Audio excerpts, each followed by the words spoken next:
Hey, welcome back to Métropole Grid. My name is Andre. Thanks so much for tuning in. Today we have a new deck dive for you. We're in the standard format, and this is Auto Dialer. We're playing 419, a criminal, much beloved criminal in the standard format, and we're specifically playing a Security Nexus deck. So this is a really interesting deck. We're playing one of the most expensive consoles in the standard format, and we're trying to trace through to bypass some ice. So firstly, there are timestamps in the description below. If you want to just jump to the games, go ahead and do that. Otherwise, we're going to spend a couple minutes talking about this deck list, a bit of the history, but more importantly, what the cards do and how we're meant to play this thing. So it starts here. Actually, this deck has a bit of history behind it. This is an archetype that goes back at least 5 years. And this is Scam Shop. This is Rotom Appliance's Security Nexus 419 list that came in first place at the 2018 European Championship. Again, about 5 years ago now. That was a big event. There's nearly 250 players, and specifically Criminal was actually quite underrepresented. I think Anarch was all the rage at the time. And this sort of list, this sort of archetype is something we're basically trying to revisit. And it's been an archetype that's been alive and well for standard for a while now, as much as you haven't seen it over the last couple months. Now, this sort of deck archetype has classically been one of my favorite decks of all time. As a fun tidbit, my partner, as an anniversary present many moons ago now at this point, got this piece of art commissioned from Matt Zellinger, one of the very ubiquitous original Netrunner FFG artists. And here, that's me. And on the computer over here, I'm playing some JNet doing a stream. And it's actually the deck list here is not exactly the Rotom list. It's a more modern version. But again, when I was asked what archetype I want to have immortalized on a vanity project image of my own face, that's the one that we went with. So definitely an archetype that I hold very dear to myself. And that is this list. This is called Auto Dialer. It's a 419 deck. We're going to be running through what's going on here. But first, I just want to take a second to explain something that's going to be very important. And that is the idea of what tracing is. The concept of what a trace is, it's inherently something that's been around Netrunner forever. It's something that actually might be new to a fair few players. If you look through all of Startup right now, there's actually only one card that uses the word trace on it. So let's just explain what this is really quickly for those who are uninitiated. There's going to be mostly corp cards out there that have the word trace on it, and next to it are going to be a number. That number is the base strength of a trace. Generally, what traces are meant to be in flavor, some sort of connection where the corporation is trying to pin down the runner's connection, and they can spend money to boost that trace to make it easier to find the runner, while equally on the other side, the runner can spend more credits to try and evade that trace, to make it so the corp can't really figure out where they are. So if a corporation fires a trace 5, and right then when the trace initiates, the corporation can spend any amount of credits to linearly boost the trace by that number. So base trace 5, if the corporation spends 4 credits, that will be trace 5 plus 4, that's trace 9. Now this effect only fires if the trace is successful. So now it's up to the runner to decide whether they're going to evade, if they're able to evade that trace to make that trace unsuccessful and dodge the upcoming X meat damage. So for a runner, we have to look at their base link. And that's actually something that barely shows up in Startup. You might be wondering what that box in the top left corner with the 2 boxes as that emblem, and that's your base link. In all of Startup, I believe there's only one identity that starts with base link over 0. In fact, almost every runner has base strength 0. So they start every trace at 0. Reyna will start at 1. And then equally to the corporation, you can spend as many credits as you want. And you want to basically tie that number or technically exceed that number for the trace to be unsuccessful. So again, if the corporation does trace 5 plus 4, that's trace 9. And then if you're playing Reyna, you start with 1. So you need to pay 8 credits to, again, avoid this upcoming X meat damage. That's what traces are. Very simple. In short, they're basically throwing credits at each other. Base trace strength is what the corporation starts with. Link is what the runner starts with. And we're just throwing credits at each other. It is something that's actually very, very big within Standard. Within Standard right now, there's about 47 cards that say the word trace on them, going from operations, upgrades, assets, ice, and only in Startup there is 1. And that's kind of been a decision. In fact, trace was very purposely ignored in System Gateway to keep things simple. And that's really important to keep in mind because we're one of the few runner decks that are actually going to initiate traces on their own. So understanding how those base mechanics works are really quite important. And that's because we're playing as our console from the Sunny mini faction, and an interesting thing in Standard. We're paying 3 influence a pop for 2 copies of Security Nexus. This is one of the most expensive consoles. It's probably the most expensive console in the format right now. For 8 credits, you get +1 MU and you get +1 link. So that's very important to know that 419 starts with a base link. So now we're at 2 link. So all our traces start at strength 2. And now whenever we encounter an ice, once per turn, we can choose to initiate a trace. That's going to be a trace of base strength 5. At this point, the corporation, while it's even one of our cards, the corporation starts the tracing first. And now the corporation can spend any amount of credits that they want to boost on top of this trace 5 to get their final trace strength, and then it's back to us. We're going to have at least 2 base link, and then we have to pay generally another amount of credits to be able to tie this number. Again, we don't really need to succeed. Tying works. And the idea here is why the trace matters. If we hit a piece of ice and we want to fire Security Nexus, trace 5. If we can tie that trace, we get to go through that ice and bypass it no problem. The runner bypasses the currently encountered ice. If the corporation ends up spending more credits than us, well, we simply take a tag and end the run. I think the wording on the runner-based trace cards are a bit confusing. If successful always determines, or it's measured by the corporation side of the table. So the trace is considered successful if the corp pays more than us. I know it's our card, but success is always measured in terms of trace success if the corporation pays more. So that's the idea. Generally, as long as we have some amount of credits, we have a modicum of credits, the corporation's probably not going to want to boost into this trace. Again, if the corporation has 10 credits and we have 10 credits, unless it's the winning run of the game, it's generally not a good idea for the corporation to boost heavily into this trace and make it trace 15. Because again, they just spent 10 credits and we just walk away with taking a tag and the ice itself doesn't fire. We just end the run. So as long as you have a modicum of credits, and mind you, we're never going to have more than 2 base trace strength, we're going to pay 3 credits a turn to bypass a piece of ice. And even in the worst case, that's a very interesting thing about this card, is if we don't have the credits to somehow bypass the ice, if we run into the scariest ice once a turn, we face check into something terrible, we can always say, instead of the subroutines resolving, we're going to get a trace, and even if we don't want to boost, we'll just take a tag and end the run. And that's oftentimes better than some of the worst ice you can expect to run into. So on its own, it's not endurance. And this is actually a really big thing because this card saw almost no play for the last 6 to 8 months, where endurance, the now banned in standard format 8-cost Shaper console that got you through all ice for basically free, this is the next best thing. And you can tell it's pretty far miles behind. Now it is still not banned in standard format, but this is a card in which we can bypass 1 ice a turn as long as we're paying, again, on average about 3 credits if the corporation is not boosting. And this is such a fun card to build into, and our 419 deck can get pretty good mileage from this security testing console. Now, I'm just going to point out some of the more important cards in this list. First, of course, we are playing 419. 419's ability is pretty much beloved through all of standard. We're starting with the 1 link, which is really important. We're going to be tracing constantly turn after turn, and basically having a link means every time we use the security nexus, we're going to save a credit. So that link seems unimportant. In certain matchups where tracing, or there's no traces you're running into, that number might not seem important, but again, if we're going to be tracing consistently every single turn, that 1 link there is worth a lot of money throughout the game. Now, some of our other tag and trace-based cards are worth looking at. We're playing 3 copies of Citadel Sanctuary. This is another one of the runner-based cards that initiate traces. Once you get this unique resource down, it says if you're tagged, when your turn ends, you force the corporation to do trace 1, a very small trace. And if unsuccessful, so if the corporation doesn't spend more credits than you, you get to remove a tag clicklessly. This is phenomenal. If you get this card down, the fact that we already have 1 link as a base, at the end of the turn, if we have a tag, the corporation has to spend money to make sure that tag might stay on us. Inherently, because we have 1 link, if the corporation doesn't boost, it's trace 1 and it goes back to us, and we already have 1 link, so we don't have to boost, and then we've tied that trace strength and we clear a tag clicklessly. Clearing a tag clicklessly is a lot of value. Inherently, a tag costs you 2 credits and a click to remove. This does all that for free. So not only do you gain supposedly a click a turn, you gain 2 credits a turn, as long as, of course, you're getting a tag every single turn.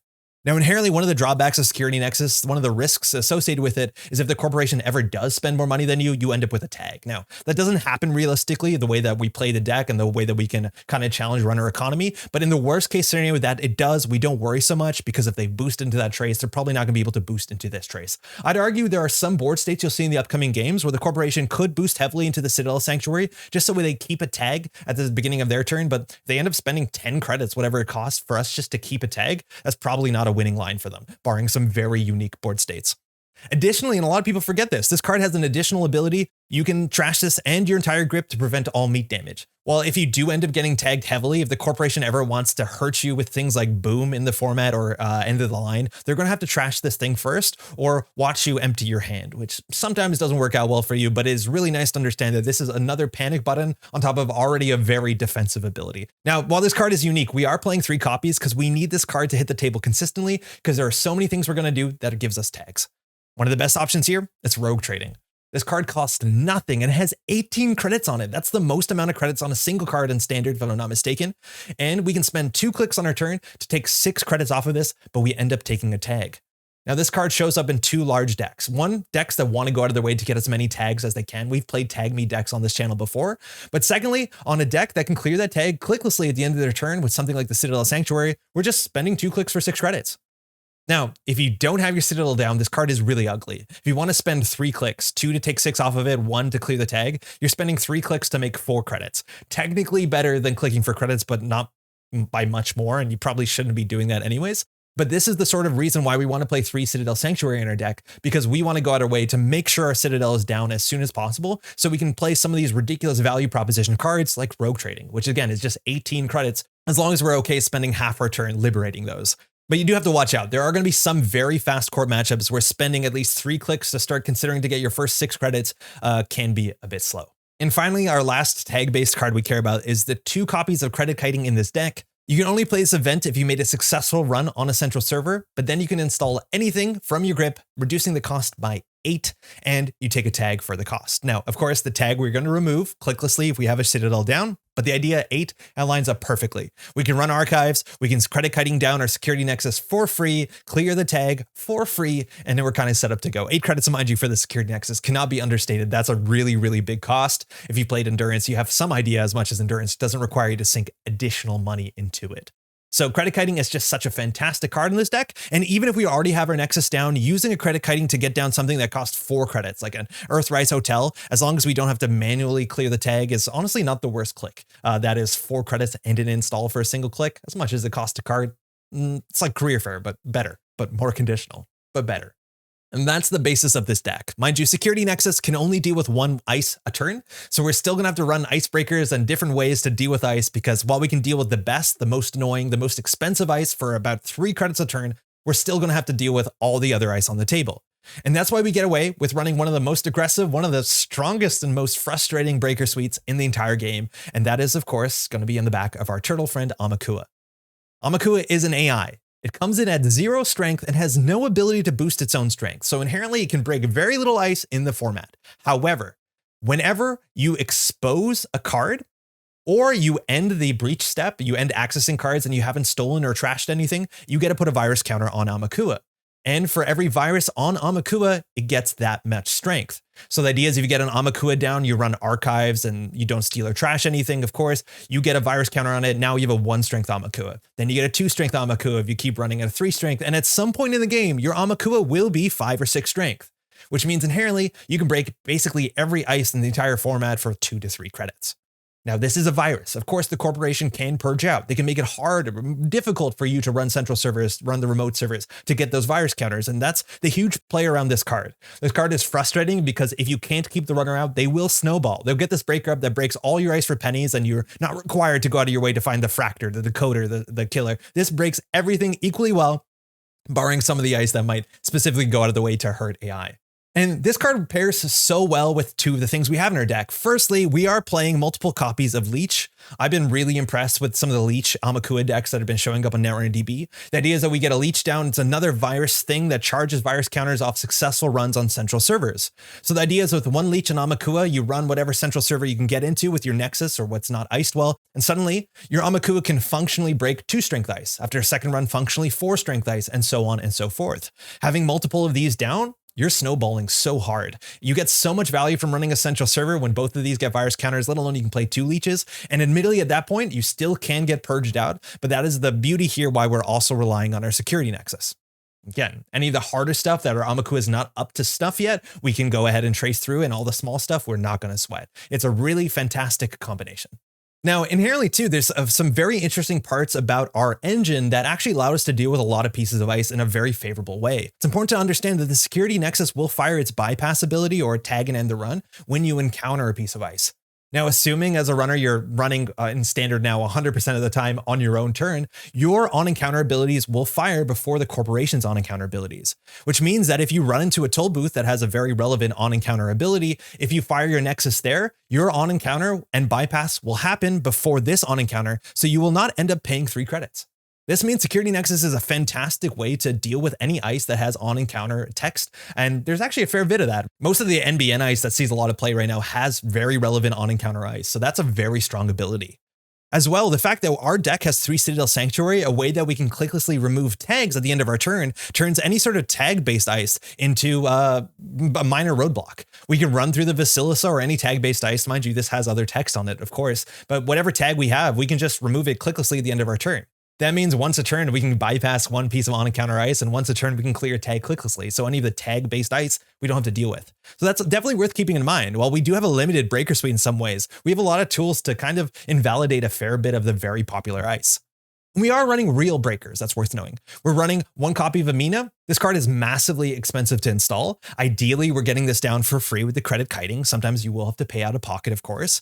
But once the Amina is down, you're breaking all the mid to high strength code gates for at worst 4 credits, which is really good, especially in criminal. And on top of that, it's going to give a financial effect. You're going to be able to take money away from the corporation, which the less money they have, the less incentivized they are into tracing. And inherently, that just works really well with criminal stuff. So a good decoder, as little as I installed in the upcoming games, it's nice to have that in any situation where you feel like it can be necessary.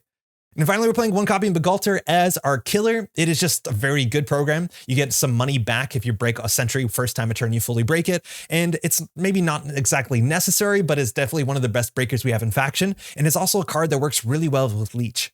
If you end up having to lower the strength of the sentry you're running into with your killer, and you end up just breaking it for how many subroutines, it actually makes Begalter oftentimes a credit positive card, if not just a neutral card. If you're only paying for subroutines, not for strength, your 2 credit refund generally covers the entire cost. So those are the 2 breakers we're playing. Now you might notice real quickly looking at this list, we're not running a Fractor. We don't have a card dedicated to breaking barriers, and it's not something inherently criminals are very good at, but you could import something out of faction if you really wanted to. But looking at the ice you're expecting to see in standard, this didn't seem like something that was entirely necessary. If you look at the barriers in standard, they can generally be broken into 2 pools. Firstly, there's all the low strength barriers, and you're seeing a fair few of these. Cards like Border Control are incredibly important in the format and only comes in at 1 strength. Cards like Echo, Endless Eula, Ice Wall, Ping, all this sort of stuff that you do see pretty commonly are generally 1 to 0 strength. Which means that an Amakua on its own, if it's only 0 strength, needs a bit of help to get through the border control, but it's pretty trivial to get your Fractor, your Amakua up to 1 strength. So I wonder that we don't actually need a reason to deal with the small stuff. We can deal with the Amakua that we have. If you look at any of the bigger strength stuff, a lot of the stuff is really quite big. And this is the sort of stuff that no matter what, even if you had a Fractor, you're heavily incentivized to get through with your security nexus. You don't want to use your bad criminal Fractor to get through a Bulwark or a Data Ward, a Chiashi. None of that stuff makes any sense. So the way that I saw it is that all the small stuff that sees common play, we don't sweat, we have Amakua. And any of the big stuff, we're not going to be able to break reasonably anyways. So why don't we just use our security nexus on that? And I think that largely that's been proving to work out pretty well. It's really funny that a lot of the very midpoint stuff, a Palisade on the remote server, is actually one of the harder ice for this deck to deal with, as little as you do see that in standard. So again, Amakua at 4 will get there, but that's a fair bit trickier than Amakua at 1. If you want to go out of your way to play a Merjan in the list, I think you could. As much as this isn't a great Fractor, it at least costs you nothing to get down, and you might never have to use it. But from what I've done the testing so far, I've figured out just not playing a Fractor is probably just fine. And that's our breaker suite. Again, you want to be very aggressive. You want to get those leech counters, the Amakua, and then it's really hard to keep the criminal out. If anytime they purge out and you lose all your virus counters, it's okay. If it's mid-run, we still have a security nexus to fall back on. There are going to be some downsides. There are some weaknesses to this breaker suite, of course, but if you can get the aggression and you can get the economy to be pressured that they can't res ice on every server, you're going to be getting those Amakua counters, and it's really hard to stop this rock from rolling. Finally, our last program, we have a Stargate. I just like Stargate. It's our multi-access card that gives us some good control over the game. While of course this can find agendas and it will find agendas, it also is useful to trash ice, fast advanced pieces, economy, whatever we need to feel like we want to have a control over the game. This allows you to get that. We don't have a way to tutor this, so we'll draw this when we draw this, but largely we're playing as a control deck where this card will come down into the mid to late game once we're fully set up, once we've been camping the remote server, and allows us to close the game. Not a rush to get here, but once we get here, we'll be able to close the game. Of course, it pairs so well with the 1-of copy of Mad Dash. If we know where the agendas are with any amount of consistency, we can win games by stealing 2 agendas instead of 3, or 3 agendas instead of 4, depending on who we're playing against. To go through the rest of the list, at the resources, we know most of this. We're playing 2 Earthrise Hotel. I think some of the first games that I played coming up in the videos, I wasn't playing Earthrise Hotels. I feel like we might want to play 3 of these. Card draw is just so good in this deck. We have pretty good money. So spending 4 credits and an install to get 6 card draw is phenomenal. This deck inherently is a bit of a combo deck. You need to draw your cards in the correct order. So just having additional card draw is one of the most important things we can get going. Like inherently, it's really difficult to play rogue trading unless you have your Citadel Sanctuary down. You would love to not have to pay 8 credits for your security nexus. You'd want to get it with credit kiting, but for the credit kiting to make sense, you also need your Sanctuary. There's again, some really good reasons just getting that card draw that is incredibly important to smooth the deck out. We're running a single copy of Hunting Grounds, and this is a card that probably isn't necessary, but it's something that I've generally relied on, specifically for a deck that is dependent on an AI breaker. Currently in Standard, one of the anti-AI ice that sees the most play is IP Block. This thing sees consistent play across the Standard format, largely in NBN decks as a given. This card will just give you a tag on encounter if you have an AI installed. Then the further subroutines, mind you, Trace 3 isn't so bad when we have 2 Link, but it'll end the run unless we're tagged. And 4 Strength is pretty high for a barrier. Now, the ability with Hunting Grounds, it has some text on it. The bottom part about installing the top 3 face-down cards of your stack, that doesn't matter. But the top ability says once per turn when we encounter a piece of ice, we can blank the on-encounter text. So the idea is once a turn when we run into an IP block, we just blank this text so we don't take that tag, and then we just go ahead and do Trace 3 with 2 base links so we get through this IP block for no joke. It's really good, and if you're relying on Amakua as your breaker, you kind of need a way to address IP block as much as, again, you can just clear the tag with a Citadel Sanctuary at the end of your turn and break this on 4 strength. That's totally doable. And I'd argue to some extent that this deck probably doesn't need Hunting Grounds as much as other decks. Mind you, we have Security Nexus. We already have a button that says, oh, bad ice, bypass. And it would actually bypass the on-encounter ability text here. It's also worth noting, one of the downsides inherently of playing an AI-based deck is that there's inherently ice that is really strong against AIs. People don't functionally triple advance Whoredoms in Standard. You don't see a lot of Whoredom, but it's the sort of idea that running an AI-based deck that has niche hate cards that can actually lock them out, we can bypass that downside by playing Security Nexus. So again, Hunting Grounds is another way to deal with not exactly this, but you do see Turnpike, so it's just generally an okay card in the format, but it means we don't sweat the IP blocks as much as that might be the nuclear option for something we don't need to go that hard on. We're playing 2 copies of Mist Bones, just 12 credits to trash things that's unique, but you want to find one in your early hand in so many matchups. Again, this is a meta call. If you're playing in competitive Standard, there are a lot of matchups right now where being able to trash things very quickly and very efficiently on the early turns can decide the game. So if you're not playing into that sort of acid-based thing, you can cut these, play 1, whatever it takes, but definitely an important card in some of the competitive metas. Free rogue trading, but of course, because we need to get our money down and we're playing 2 copies of the Class Act, this card generally doesn't need a lot of introduction. The turn you install it, you get good card draw, and then you get filtered card draw going forward. You can overinstall the first Class Act with the second Class Act to get another burst of draw if you can afford it. Just a really, really good and flexible card. And again, we are basically a bit of a combo deck. We need to set up in order, so the filtered card draw is super important. Finally, we just have the events, and nothing too surprising here. 3 Bravado, just a very good run-based event to get value at the same time as forcing the corp to res their ice, and we don't sweat the face checks if we have a Security Nexus. 2 credit kiting to cheat down just about anything. Ideally, again, you're getting down the Nexus or the Amina, but installing an Earthrise or a Class Act for 4 credits is totally fine. Again, I generally don't play this unless we can clear the tag clicklessly, and there's some argument to actually play fewer than 2 of this. The upside when this connects to the Security Nexus just feels so good. 8 credits is an absurd amount of saving on a single card, but inherently it's a bit of a combo card. You need the Citadel, you need the thing in hand, you need a central server run. You could probably cut one of the copies and just play something else in the slot, but when it lands really hard. 3 Deuces Wild, neutral influence, a very flexible card. The base mode for this, draw 2, gain 3, is phenomenal. We don't often have to clear the tag, but the expose 1 piece of ice, make a run is also incredibly important because it's an expose effect. We didn't mention this, but Amakua gets counters when you expose a piece of ice. That is inherent. We have some cards. You're going to see some events that will expose things. So this is a way that even without running a central server after it's been purged out, we can expose a piece of ice. Amakua is 1 strength, run the remote server that has a border control on it. That works relatively well. It's a nice way to cheat counters on this thing. But we didn't mention our ability so much. 419. 419 says that the first time the turn a corporation installs a card, they have to pay a credit or the card gets exposed. Having full information of the board is really important. It means you can make good decisions. You know when to challenge the remote server. You know what the ice is. You know what the risks are. But inherently too, if you have an Amakua down and the corporation is not paying this additional tax, you're just getting Amakua counters. So this works really, really well together. You'll see at the end of the matches, I will post how many credits the corporation has paid for that 419 tax. And sometimes it's a lot, sometimes it's not a lot. I'd still argue that you probably need to play 419 for this sort of archetype. You do appreciate the credit denial in a deck that is tracing so much where economy needs to be checked. Otherwise, it becomes a bit more of a difficult strategy. But just getting the Amakua down turns this thing on where they have to pay for it just to keep the Amakua down if the Amakua is at low strength. Because again, if you get an unchecked Amakua, it will just roll over a lot of games.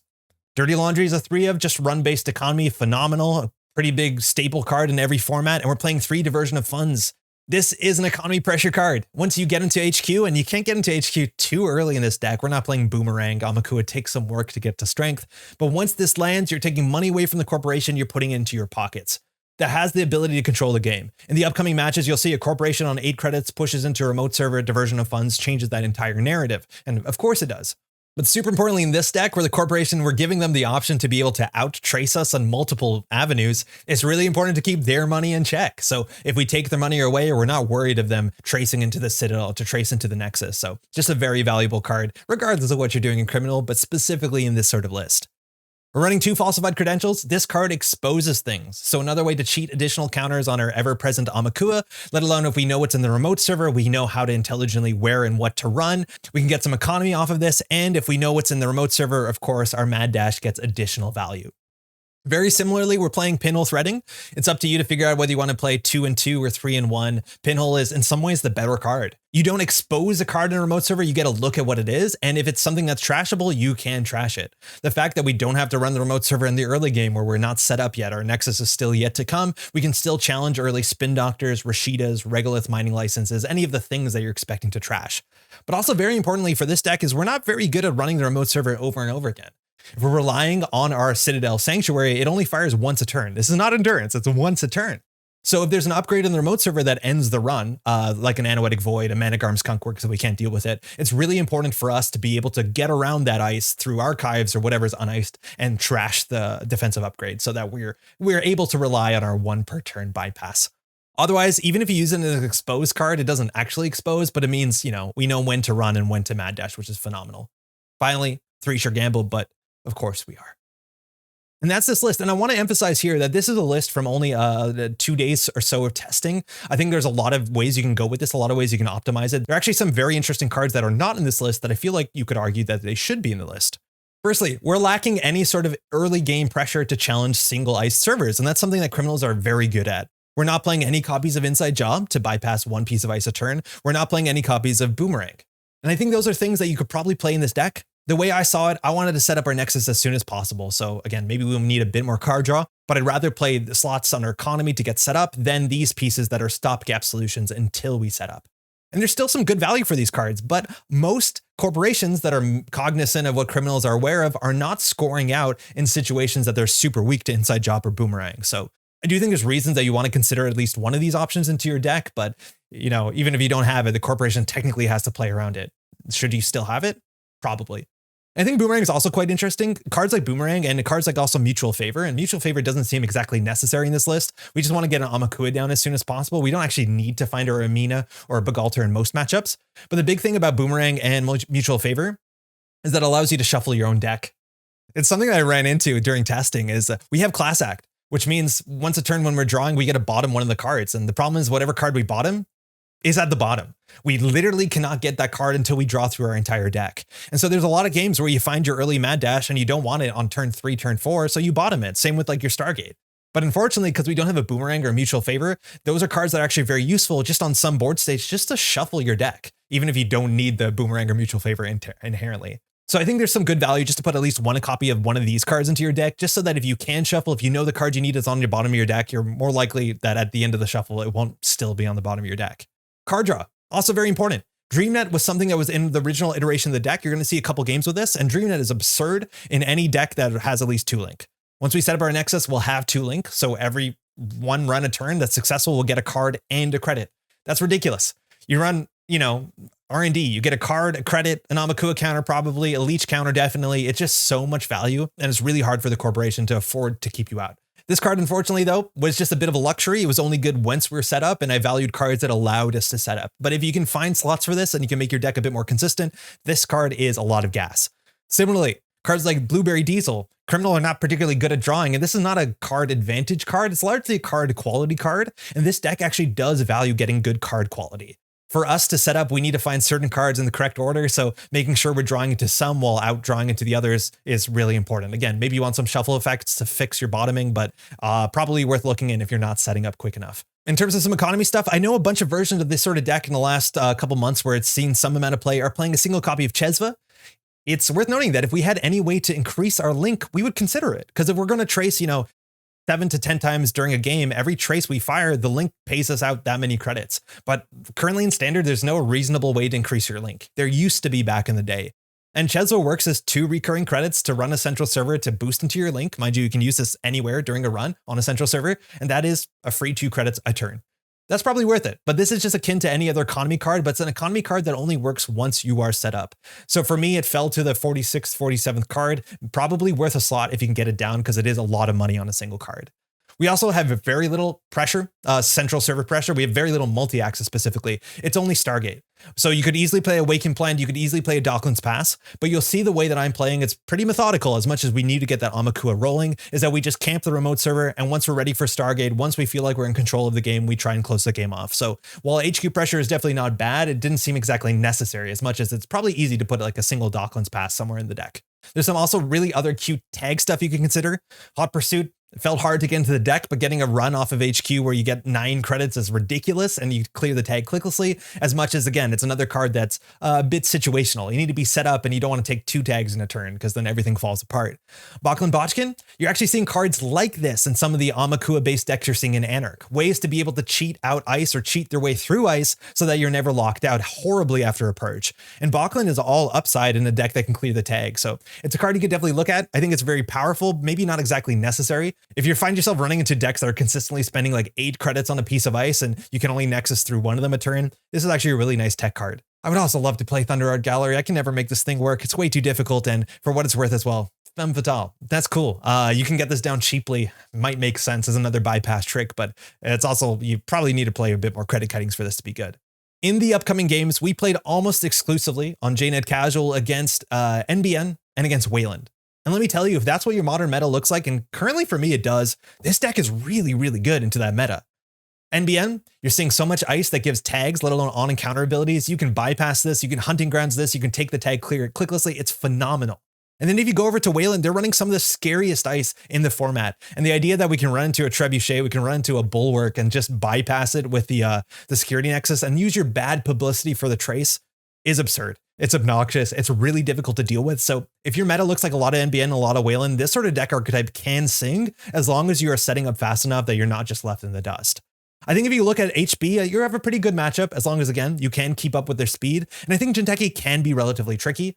As much as Amakua goes pretty far in a lot of those matchups, I think cards like Anansi, specifically Anansi, is a nightmare to security nexus through. But if you ever run into an Anansi and you bypass it with your security nexus, you didn't break the subroutines, you're going to take 3 net damage. So that's the sort of matchup where having one mutual favor in the deck to ensure you get your big altar to the table is actually of the utmost importance. But yeah, it depends on how often you're seeing the matchup. Play to your meta. And that is this list. Again, just one of my favorite archetypes of all time. It is alive and well. Security Nexus isn't endurance, but this is a very powerful control deck. Once it's set up, you're getting anywhere really cheaply. You're dealing with the hardest dice. You're clearing tags for free. It feels really good. And I'm such a big fan of it. Really quickly, before we get into the games, just some basic housekeeping. It's worth knowing that 419's ability is optional. And whenever you play it on Jinteki.net will ask you, do you want to force the corporation to expose? And you can, and you should know that on Jinteki.net, if you click on the 419 card, you can get that down to resolve automatically. So it'll stop asking you that question. I know I'm going to get feedback about that in the YouTube comments, but I specifically do not let it go on auto resolve because I want to remember every time the corporation is given that choice so I can pay attention to the chat log to see if they paid a credit or to see if they've exposed the ice. It just helps me remember and focus on the game. So it is a bit slower for sure. Apologies for that. But even with that happening, while I'm commentating and doing everything else, I still sometimes miss if they did or didn't expose. So apology for that, but it's a decision I use to make sure I'm keeping cognizant of what's going on. Another really quick thing, drop-down menus are used for traces, so you can choose how many credits you spend in. My OBS capture does not capture drop-down menus, so you're not going to see the menu. It'll look very weird, but we just pay the minimum amount of credits we need to pay for the trace, nothing to it. So you'll see the result, you won't see the menu.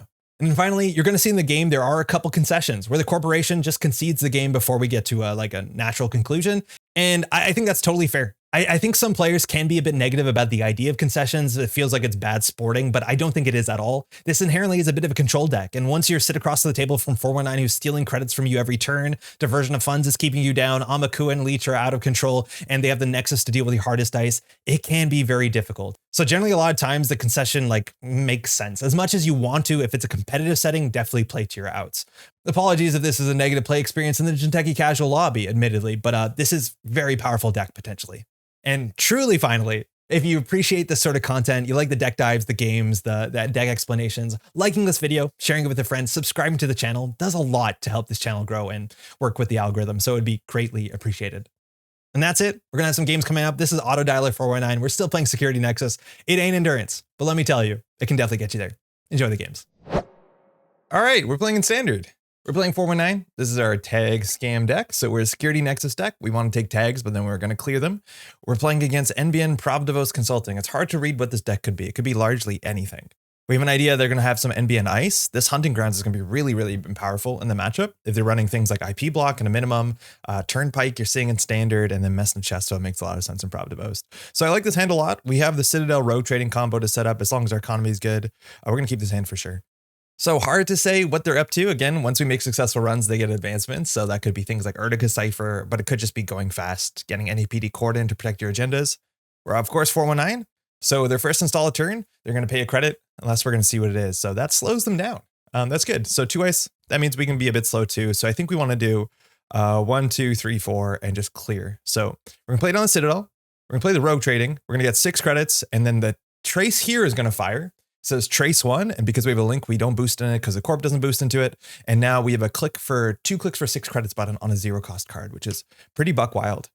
Now we have to make sure that we're not too slow, so we want to do this at the same time as setting up, but this is also just a good card on its own to face check into ice, take tags, and then clear them clicklessly.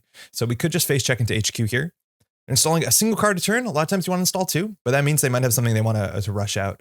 So here I think we're pretty safe just bravadoing HQ. If there's a tag, we remove it with either the Deuces Wild, probably with the Citadel. So let's just go HQ again. They mulligan, so they probably have an agenda in HQ. Let's figure out a bit about their deck.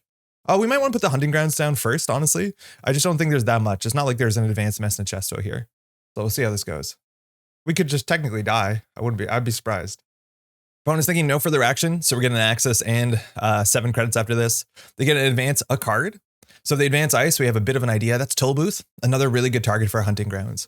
So we have an idea that that's either probably a mess in Chesvo or even some sort of Wayland ice. Let's draw 2, gain 3.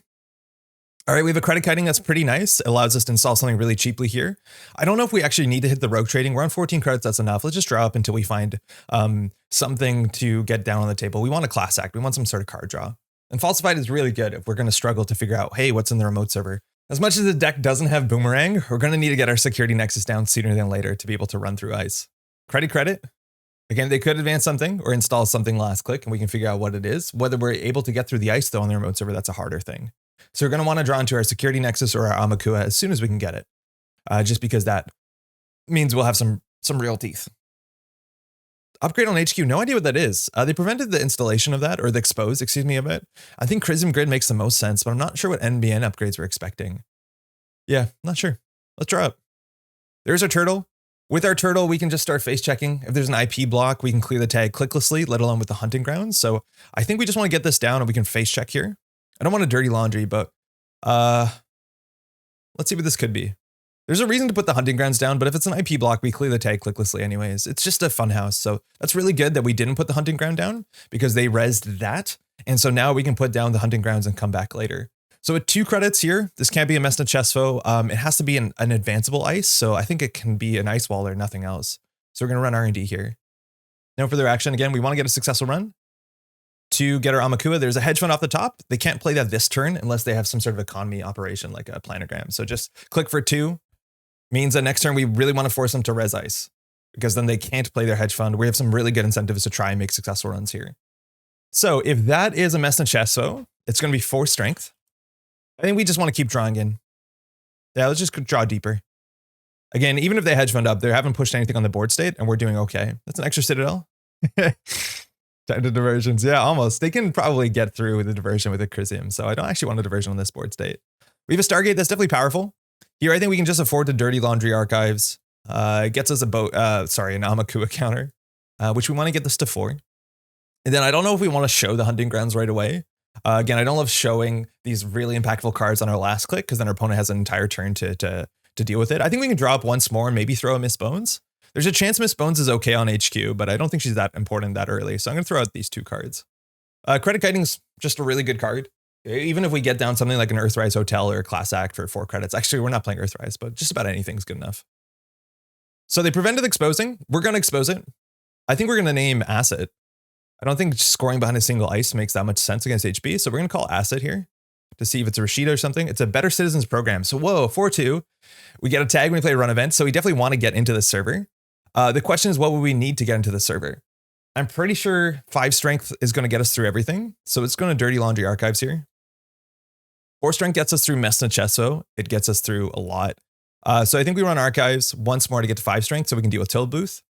And then we can run this. I think we don't get through Hydra, but I think they're 1 credit short of Hydra here. We just don't have time to get down the hunting grounds. No further action. So we're going to steal this agenda. It's a Better Citizens program. I've almost never seen this. When you play a run event or install an icebreaker, gain a tag. Funny enough, we don't care about that too much. We have this Citadel, so we will just clear the tag clicklessly, but definitely going to be a really good matchup for us. And they just have to purge, and purging when archives is open is a bit rough.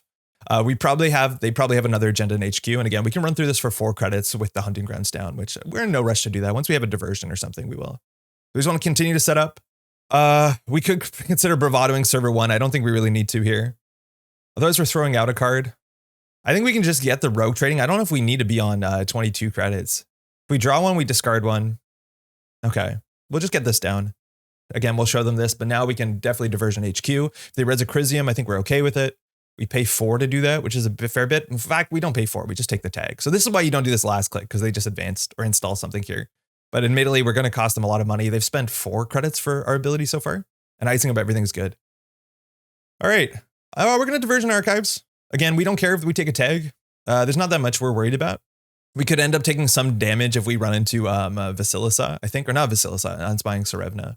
But we're just going to run archives. I think this on R&D is very likely to be an Aket, which is hard to deal with. There's a toll booth. They just spent 8 for a toll booth. That's fine. We're going to prevent the win encounter on the toll booth. So they just spent 8 for, I wouldn't say nothing, but that's a very expensive fire. And now we can just run R&D. Let's draw once for a dirty laundry or something. That's no good. We'll just run R&D here. We could be running HQ, but we've already used our once per turn ability. They get an advancement. Let's take the Beal. Let's go back. Again, we should be setting up a bit more. I don't know if we love these single accesses because we are really, really good. Whoa, in the late game. That's a really cool card. 3 advancements, maybe Misfingos, maybe Kets. But we just want to make sure our turtle has enough counters because we're not drawing enough. Maybe we need more card draw. They're not going to do much on 3 credits. Just click for 3. Okay, so Ket costs 3 to res, I think. Misfingo costs 3 to res, so that could be either of those. And R&D, let's just keep drawing up. Another rogue trading, we don't need that. Dirty laundry, we don't really need that. We could consider dirty laundering server 1. We get through Ice Wall. If they res a Misfingo or an Aket, that's fine too. And it gives us an Amakua counter. This is like a bit risky, of course, but if it doesn't work, we're fine. And if we force them to spend 3 credits to show what their ice is on their remote server, I think we're pretty happy with it. It's worth noting our deck doesn't have a Fractor in it. So we really need to rely on Amakua to get our value. As much as we're giving them free advancements, maybe that's not something we should be doing. If we draw 1, we can discard 1. I think we're fine with that. We just need to find our Nexus. That's going to be really, really important. Turns off most of their ice. We don't need the economy card. I think the diversion's less good than the bravado. Keeping their money down is important, but if that's a Chrysium on HQ, it's really hard for us to do a bit of everything. Maybe it's just a price hack. All right, they prevent the expose. It's behind on ice with a single advancement. We have to watch out. They're running 4-2s and 3-2s. They might be on seamless launch. They're advancing it once, advancing it again. So here, it's very likely to be an NGO front because they have no money. So that means they can crack this at instant speed to gain 8 credits. That's a very, very big card in standard. It means install advance, and you can crack this when the runner makes a successful run is like a very interesting bluff. So again, we just want to get set up. Let's go find our Nexus. This could find our Nexus. Even just a card draw card would be good. We don't want either of these. We could just bravado R&D. If it's a Misfingo, I don't think we care. If it's an Aket, it's fine. I think we should just smash R&D here. If they res, it's okay. If they don't res, we get a turtle counter. But they're very likely to pop the NGO front to res some ice here. There you go. Yeah, it's an Aket. So that thing is real big. Get some credit and an advancement and end the run. We can only break 1 subroutine on this, which is, not great. Want to run HQ at some point. That might be another Aket, which will put them in a good spot. We'll just keep drawing up. We just want to find our Nexus. We have another falsified, so we know when to run the remote server. They might have to purge out the Amakua. Leeches would be really good too. Mind you, Leeches makes things really quite nice, but a Nexus will be very game-changing once we find one. Now, they haven't spin doctored. They priority constructioned, so that installs a card on the table with 3 advancements on it. It has to be an advanceable ice, right? No, it actually can be anything. That's pretty wild. But at this point, they've drawn through 17 cards and we've seen 2 agendas. So there's very likely another agenda in HQ. So I do think we just want to send it HQ and make them a bit uncomfortable. I'm not sure if we want a diversion because they'll probably res. I think this is an Aket. If Aket comes in, it's at 2 strength, which we can deal with. We'll draw once. Keeping this to expose a piece of ice is pretty interesting. If that's a Misfingo, that's 3 strength. Let's draw first. All right, we got a Dream Net. That's nice. It's not that we're getting a lot of runs. We'll expose this ice. It's a Mess and Chesvo. So if they res that, we lose 3 credits, but they can't res it. So we're going to run HQ here because that's 5 to res. And we'll just take a free tag going through the funhouse. We might end up taking a tag on the upgrade.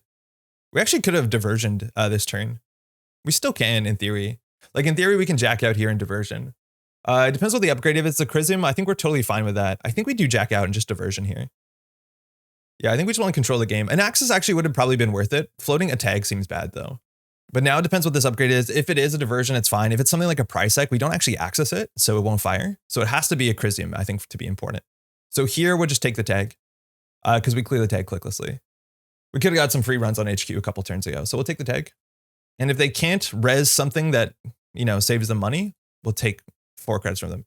Oh, whoa, nice. So that's a Keegan Lane. Really cool. Wasn't expecting that. So they can trash an installed program. So they're going to play some amount of, you know, punishment. We'll just diversion of them. Here, I don't think we need the Miss Bones so much. We can maybe get some value from the Dream Net. But yeah, we have 2 more Amakuas, so it's not the end of the world. As much as that's obviously really good. All right, we'll just keep drawing up.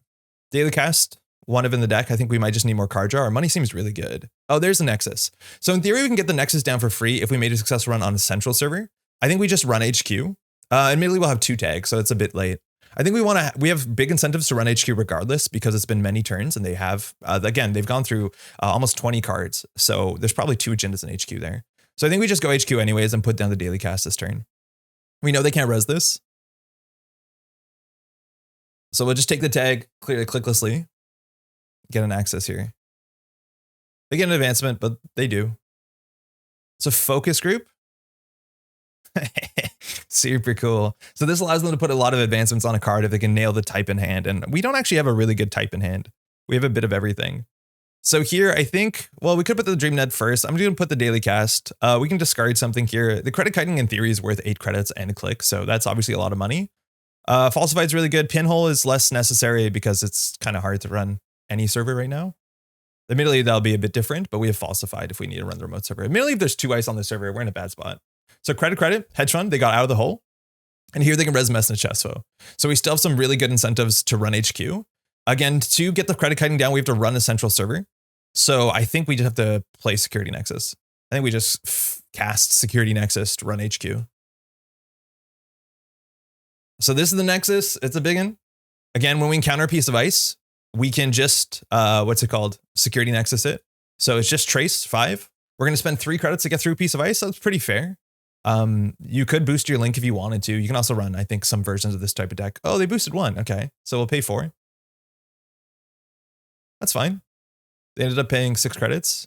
We pay less. Here we will just Hunting Grounds it. So this server we run really cheaply. It's really pretty bizarre to see a runner run through this server as cheaply as we are. Of course, they get an advancement, but advancing the message chest one no longer really matters as if we're not running it again. And that should be game. Oof, good game. That's a rough matchup. Oh, oof, lucky. I know my never luck. That's okay. Yeah, that's a really rough matchup. All the on-encounter stuff we can deal with either the Hunting Grounds or the Nexus. We clear tags clicklessly. But yeah, this deck, once again set up, it can deal with a lot of ice relatively well. So that's, I think, a bit more one-sided on our setup. But you see this 419 ability slows them down enough. That was only 12 turns.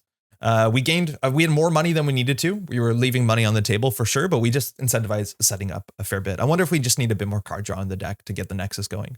Let's play another one. All right, we're in standard. We're playing against Op. Op could be an acid deck. Op was a very competitive deck in standard, and the banning of Drago has changed the list. So I do think there's a big chance it's still the acid version, which is still quite good. I like our opening hand. We have a Nexus. That's good. I don't think it's something we need immediately. Falsified's okay. We have some card draw and some economy. That's probably good enough. I think on this version right now, we just cut ourselves down to 1 Miss Bones, which is definitely the card you want in your opening hand against an Op deck. We're going to keep this. There's a chance too. It's just like, you know, sort of rush decks, which I don't think Nexus deals with very well. Border control. It means that we actually have to have breakers. We can't just like use Nexus, but we'll see how it goes. Again, it could be the Formic carry sort of mana Garm type lists. So double install, too big to fail. Ooh, bad pub. You don't see that a lot. But that's good. We use bad pub relatively well as a deck that wants a trace. So here, I don't think we have to do much. We're just going to play gamble, put it right into class act, and we just click for credits. If we draw this turn, we lose our filter draw, and we kind of like the filter draw. Hunting grounds, I don't think we actually need in the matchup, but otherwise we have a hand of relatively good gas. I think actually maybe the mad dash is maybe less important this early in the game. Card on the server, so we can expose it. Okay, we can pinhole it. That's not particularly that great. So could be an NGO front. Could just be an early agenda. Now, if it's an early agenda, that's probably behind something big like an envelopment. So we could always like dirty laundry, Nexus run server 1. And that might be a blowout. If that's the case, we actually probably should start with a falsified naming asset because that is more money for a single click. And it lets us know if we need it. Oh, sorry, not asset. Sorry. Agenda for agenda. We didn't see what it is yet. So we want to call agenda. And it is a Project Atlas. So we have huge incentives to get into there this turn. So let's try and get in. We'll dirty laundry archives. Remember, we have bad publicity. We'll drop a Nexus. This is a really risky play against inside job. Now, if this is a border control, we don't have enough clicks here. They could always just border control and end the run. But the Nexus here with bad publicity means we're basically starting at a trace 3 and they still have to res the ice. So no further action. We're going to be able to take that. We'll steal an ass with a counter, which is quite nice. Now, we don't have that much money. We might be hard-hitting news if that's the case. It's a bit ugly.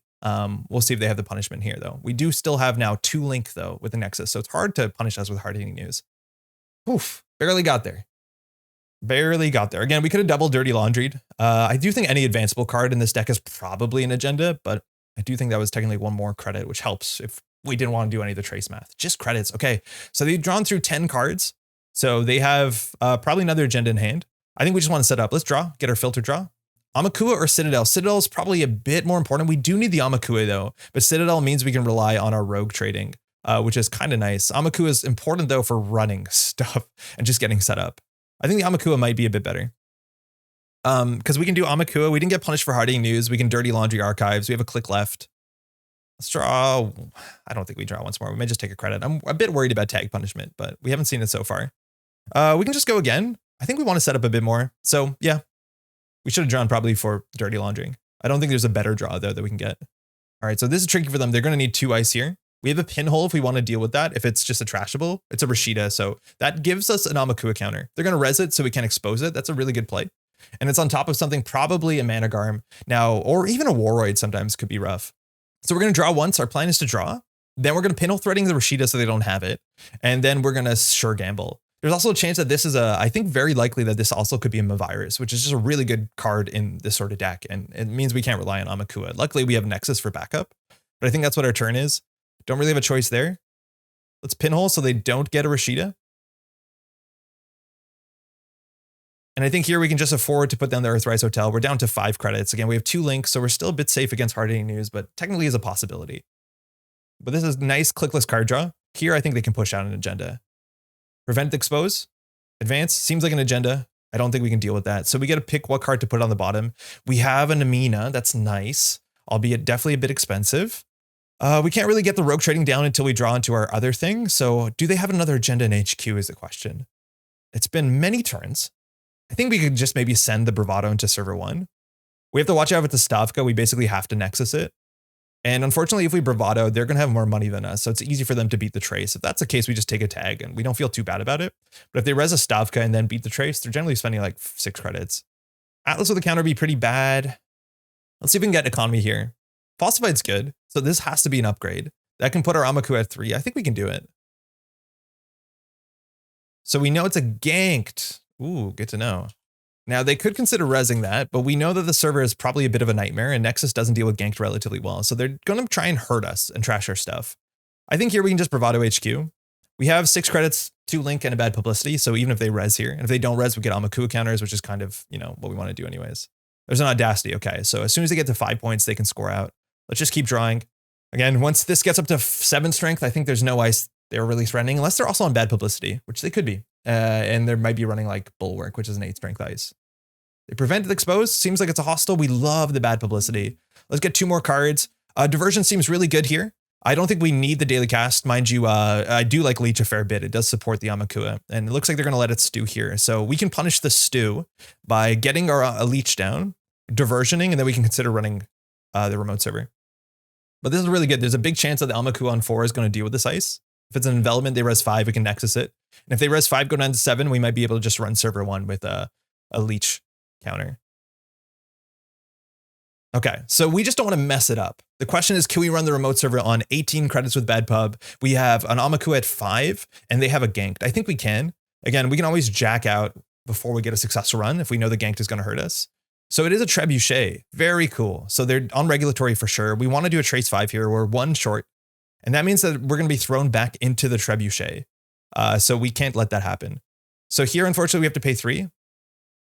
And we know that we hit the ganked, thinking the ganked will fire. We are 1 short. So we just have to jack out here. And we know we're going to come back next turn. So they really have to purge. Because next turn, we need to do like archives, get Amaku up to 6. Then we can run server 1. And we know there's no, what's it called there? Virus. Man, this Earthlight is really good. We just recently added them and they just feel so good. Click's card draw is fantastic. I had DreamNet, which just feels a bit, you know, indulgent. This is just a really good setup card. But here they're in a really awkward spot. If they purge, we run archives, we're back up to like a lot. So now we have to run the server and get ganked back into the trebuchet. So that's totally fine for us. Another leech is probably absolutely wildly overkill. I kind of like it though. Otherwise, we could get down the credit kiting. I think that's fine because we can get down the Amina, which would be nice. But here we just need to get to 6 strength. So I think we're going to, we could have bravadoed HQ, I guess. But let's just run R&D. We want to make sure that we don't hit a virus. So I think we want to run where it's safe. So we'll just run R&D. Sorry, archives. We'll run archives. Now we're at 6 strength. So we can run server 1 and we can break anything. We don't need to bypass this one because we just break for 2. That's our bad publicity. With 3 credits, I'm not expecting a lot. And now we can access the agenda. Transport Monopoly. Whoa, I've never seen this one. Wondering why they're playing that. And then they can gank us or they can let us trash it. And letting us trash it is actually more expensive. Yeah, so that's the right play for sure. We could have got the leech down there. I think it's, again, it's not very necessary. We want to get our tag piece, the thing that allows us to clear tags clicklessly so we can play the rogue trading or the credit kiting. Again, actually, I forgot we didn't have the way to clear the tags, so the credit kiting wasn't that great in this hand. But now they're clicking up. Again, they're on 2 bad publicity, 3 bad publicity. So the regulatory capture is now a 6-3 agenda. And we have to remember that once we run and take another bad publicity, they can fast advance. And we don't actually have a lot of good multi-access besides a single Stargate. So we're going to draw once a turn. They have 9 credits. Let's get some filtered draw going. Deuces for draw seems great. Draw 2, gain 3. That's a really important one. I think the diversion is just going to control the game here. I don't think we're in a rush. So I think we just do the diversion here and we can discard. The Mad Dash actually seems kind of important. I think we just do, we can't do leech diversion. We're going to discard a card here. I think the leech is probably a bit too much. We just want to keep them down. Again, if they're on too big to fail, they're going to recover from this. We'll do the diversion, drop them down to 4. We have to discard a card here. Again, credit kiting is a free Amina once, if we need it, which, you know, with this board say we don't. I think the leech is probably not that necessary because we're going to have to get down to Stargate. So our MU is going to get fully eaten up at some point. But this is the sort of criminal control that's really oppressive, right? Like the expose doesn't actually matter that much because Amaku is already at massive strength. But either way, we rely on the Amaku, we rely on this. It's an on-sell 1, so that makes sense for a ganked loop. So we have to watch out for that. I do think there's probably something in HQ. Let's do a draw. We want to get our Stargate. Begalter helps a lot. I don't think we need the Miss Bones. So I think we install the Begalter. I think we install Citadel. Run HQ. And we actually might just even credit cutting down the Begalter. If they res 6 here, I think we're very happy if they res the on-sell. Now we are safe against the ganked loop. We just like Nexus it if we need to. But now the Nexus with 3 bad publicity is entirely free. Oh, nice. Nice. It's Mavirus. That's huge that we trashed that before it's on the table, but that's really good for them for sure. So here, I think we just need to rebuild our board state. We could get the Begalter down clicklessly. Again, we installed this and didn't get a use for it. But I think, oh, now we can't run archives. I do think we just run HQ again. If we get ganked, that's bad, actually. We can't do that. So I don't know if we credit kiting the Begalter. I think we credit kiting down the Mina. I don't want to show that we have this, though. Let's just play the rogue trading. I don't think we need to. This card is going to be a bit too slow for the matchup. We have enough money. Again, with 3 bad publicity, it's actually hard for us to spend enough money before the game's over. Okay, that could be a ganked. And they advanced it. Cool. So here, we have to run HQ. Thinking, okay, what do we want to do here? So in terms of exposed cards in our deck, we have a Deuces Wild, 2 Deuces Wild, and we've used all our falsified. So it's really important that we get our Amakuit to 1 strength so we can deal with at least border control. In fact, it could be an envelopment as well. And if they res an envelopment, I think we're in a good okay spot as much as they have audacity. Now we could install the Begalter, run server 1. That's pretty safe. We just have to deal with this barrier, and we have Nexus, so I think we're safe. I think we can draw once. Yeah, Bravado makes that really easy. So again, Trebuchet. We don't have to Nexus through it. In fact, we won't, because I think this actually is almost free. It costs us 7, we get back 5, so that's fine.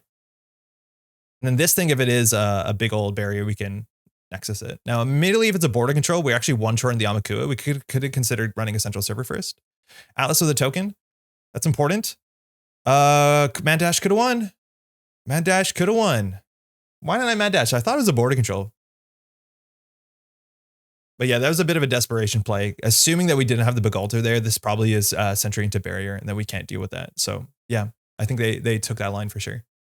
All right, now we're in a really good spot because they don't have much going on. We know HQ is not fantastic. We could diversion them again. We are, unfortunately. We're just going to keep them down. Feels bad.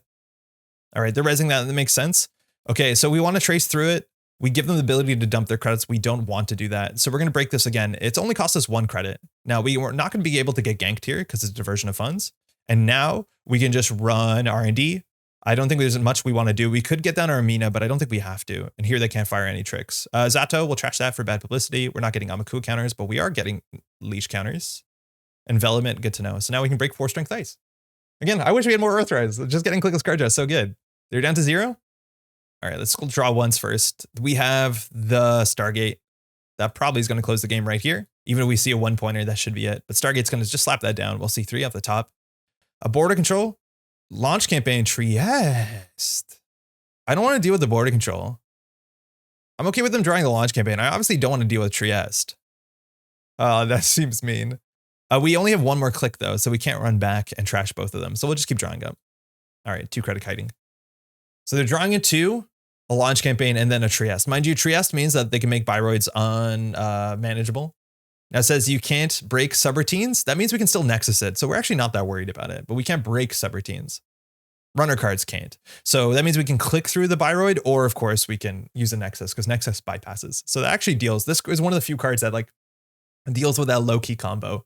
Low-key the card, not low-key like the term. That you saw maybe all the way back at Worlds last year. Hey, good game. Thanks for the game. Yeah, that's a real hard spot for them to be in for sure. We get through everything. They have to deal with all of our things. 123 credits there. That's inflated, mind you. That includes bad publicity. But at this point, like, we're just getting as many accesses. It's very hard for us to spend access, to spend credits getting accesses, right? We have bad publicity. We have Link. Then we have the leech counters. So every run basically gives us a lot of money back, and we're in a really good spot. They ate all 3 diversion, which is pretty ugly. I think the only way they could possibly close the game out is regulatory captures. If they can get another bad publicity, they could maybe score out as long as we don't have pressure, but that Stargate will change that for sure. All right, let's do another one. All right, this is sick. We're playing against a friendly Smurf. I'm pretty sure I know who this is. And this deck, it's an Azmari deck. They're going to call event a lot. Turns out that's pretty good. And we have a lot of events in our hand. But this is a sort of deck. These sort of NBN decks are generally like Argus-like decks. They want to go fast. They want to surprise you with economic warfare. And they're going quick and jamming on things like Crypto Crash, stuff like that. And it's pretty scary. They have really good ice too. So it might be Nexus might be a bit slow. We have Amakua, which is hard to rely on because IP blocks generally shows up as a 2 of in the list. But I think we want to mulligan this and get something a bit more aggressive on the table, potentially. So this is tricky. We have Hunting Grounds that deals with some of the stuff. Now, Azmari just basically stays event all game. It's not very interesting. And they're going to push out here for remote servers. So naming event there. So we're going to give them credits no matter what. That's like whatever. We have to play our events to get some sort of value. We could expose what this is. I think there's mostly stuff they're playing does end the run. So it's hard for us to get diversion off. So we're just going to set up. All right. Earthrise Hotel is a bit rich. We want to play multiple events in the same turn. We could just send the diversion. That doesn't seem that good. I wonder what the worst case scenario is we run into like a turnpike. That's something worth Hunting Grounds. IP block, they can make it the trace ugly. So I'm just going to do this and click for credit. Not a great start. Rogue trading might just be too slow, but this is nice that it's a card that can offset if they are like want to hit us with a Crypto Crash. Spin Doctrine server 2? Yeah. So draw 2. And something in server 1. So we'll see what we can get off the top to deal with that. We have a falsified the named event. I think the decks like this are running seamless launch. So just about anything in the remote server can be surprising, but I'm pretty sure it's going to be an asset. So if we do that, we gain 4, they gain 2. Worst case scenario, we pay 1, they gain 2 if we miss the type name. That's obviously bad. They don't have a lot of plays here. Slamming Stargate's like not a great idea because of Spin Doctor. We need to draw into our one of our 3 copies of our Citadel Sanctuary for sure. Let's draw up. Mad Dash, no good. We're gonna discard a lot of cards. We'll name asset. If it's an agenda, we're in a really bad spot. It's a Rashida. Okay, so they gained a lot. They're gonna res there. That makes sense. We have not much to do here. We can contest it. I think if it's turn peg, it's really bad. I do think it's worth getting down the hunting grounds. I think that is good enough tech, and we can just click for credit. We didn't make a run yet, so we don't have to worry about hard-hitting news, let alone economic warfare. One of those requires a successful run. The other one doesn't, which is pretty wild. But I do think this is now going to be an agenda score. At least with the hunting grounds, we can face check with relatively ease, as much as we definitely want our thing that denies us a tag a turn. Okay, so that either could be a Bologna with the Seamless, or it could just be a Crypto Crash, which is, you know, frightening. They can throw out a lot of cards here and protect them with Spin Doctor, so no big deal. And just naming event again. We have our Nexus. That's obviously nice. We want to be able to clear the tags, though. That's like the biggest issue we have here, is that we can't clear the tags. So we actually have no money in this hand besides rogue trading and clearing a single tag, which is pretty bad. I think this list is running Boom as his tag punishment. So floating 1 tag is like, okay. Floating 2 tags is obviously not great. And market forces also could be a punishment, let alone self-growth program. So we have to figure out what to do here. If we just diversion HQ again, if it's an IP block, we generally end up tagged. That's not great. I think we need to draw once. We can install this and click 2. Like this ducks the Crypto Crash, which is like kind of nice. And I think that's it. Clicking for credits feels bad. We're going to get Crypto Crashed. I think we're going to get Crypto Crashed. I don't know if we should click for credits. We'll see how bad it is. Okay, there, we got our Citadel. We have a good hand here that we're actually going to be able to recover. So it's a Crypto Crash. Yeah, we lose 7. So clicking for credits there was a waste of our turn, but we didn't have much else to do. So here we can decide what to bottom on the deck. We don't really need the Mistbones. So we have a lot more money than anything else. So here we could do rogue trading. It's half our turns. We're going to discard cards here for sure. The question is, which cards are we going to discard? Credit cutting is nice because we could always do like rogue trading. Oh no, then we'll have 2 tags. We don't want to do that. This is a tricky turn to sequence because we have all these cards in hand. So that's easier to see. So we have 11 cards in hand. Credit cutting is to get the Nexus down, that's for sure. We want to do that at some point, but we need to get our credits up. So rogue trading makes sense. We can do rogue trading, then we install then we play Sure Gamble, then install the Citadel. We're gonna have to discard a bunch of cards anyways, but I think that's totally fine because we just have to like get around the curve. They have to score 2 more agendas, including Bologna. I think this is good. The only problem is like we probably don't want a Dirty Laundry here because it does risk a lot. So I don't think we need the 2 diversions. Actually seem relatively good. This deck doesn't recover well from low money. Mad Dash is important. It is running Bolognas though, so it's not the most important. Leech is not the most important on this hand. Keeping a bunch of events, like next turn we'll do Dirty Laundry, sorry, credit kiting, diversion maybe. Shit, we have to throw out 4 cards. Nexus is important. We'll get rid of one of these. Stargate seems nice. We'll get one of the, we'll do something like that. I do think Mad Dash is quite good in the matchup. So now they can boost into the Trace. It's difficult. If they do that, they don't have a lot of money, but we're giving them the option here. Again, we have technically 9 credits of Trace, so they have to spend 9 credits. I think we're happy if they spend 9 credits. Admittedly, they trash parts of our board, but I think we're okay to do that. So this is an interesting decision. Now, the hard part for them too is they can spend some amount of credits. Like they can spend 4 or 5 and then make us want to spend 4 or 5. That's generally better than the extreme, is make us pay a bit for it. So we took some risks there taking the tags. Just paying 1. Okay, that tracks. So we got away with it. Hedge fund. Card in the remote server again with seamless launch. Easily could be anything. Ice on R&D feels good there too. So here we have to pop off. So we don't want to take 2 tags. Again, we have to worry about the hard-hitting news play. So we have to get our Nexus down. We need to get breakers down as well. So we can always Dirty Laundry Archives. We can get the credit cutting Nexus down. That's going to give us 2 clicks left. We can't hit the rogue trading because they'll give us a tag. So I think we can draw once here. We're playing 2 events in a turn, which is totally fine. Okay, well, decisions. Let's just go. Let's just try and set up faster than they can score out. Let's see what's in here. They threw out 150 minutes. They threw out a market forces and economic, so we have to take the 15 minutes. All right, we will. Okay, it's another turn we're risking low credits, but I think 12 to 16 is fine. Again, if that's a crypto crash, we're in an ugly spot, but at least there we can recover with rogue trading, make a run, something like that. Okay, we're just trying to get past the early game into the mid game in which we're in an okay spot. Again, an Amaku would be good. I think we did throw out 1, right? No, not even. Well, these traces are important. Spending some time thinking about them. They do seem kind of interesting here. Again, single tag means there's just stuff to trash. It's not like we're going to get end of the line. I'm pretty sure I know this deck list. Woo! Ooh. So this is going to be trace 15. So that's just going to go through. We have 2 link. We can make it 14. So that's all their money. Rashida is going to get some of that back, but that's okay for us. I think with a single tag, they can trash some of this stuff, but I don't think we're that worried about it. Actually, losing the hunting grounds is kind of bad considering most of the ice does attack us that way. But this is where we can now like diversion funds into HQ and maybe control the game going forward. All right, we lost that. That makes sense. We have 2 more in the list. Economic warfare. All right, just spiteful economic warfare. We're both in the gutter. I think here, with 3 credits, there's stuff that can be rezzed on HQ. We already have a tag, so IP block ends a run, so I think we just want to get another Nexus Citadel down. They're not putting anything on the board, so we're fine with that. That's better for us. Let's draw once more. I think we have to remove the tag manually. It's pretty rough. It's a bad turn. But it's a bad turn for them as well, and we have a Nexus down. So it's hard for them to score out. Install advanced events. That looks like an NGO front. Anything else wouldn't make a lot of sense. So if it's an agenda, they're not scoring out. They, in theory, could score out if it looks like an NGO front. They can do credit seamless. That's kind of sick. All right, let's get our filtered card draw. Ooh. At this point, it's a bit tricky. Again, we can't use our rogue trading without our card that helps us. And we can't really diversion until this goes through. That's not the card I wanted to take. That's fine, though. So we'll just play a bit slow. Again, they might jam next turn. And if they do that, I do think we diversion. There you go. It's an NGO front. Crack for 8. Install. Again, we have to watch out for Bologna. If that's advanced, we feel good. But there's probably 2 or 3 seamlesses that we still haven't seen. Advance. So it looks like a crypto 3rd ice there. So here we have to start making a move.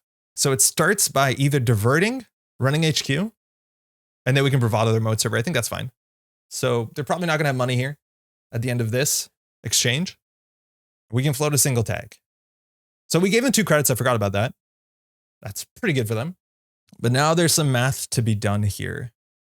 If they don't res to be on 2 credits, 2 credits means we can't bravado into server 1.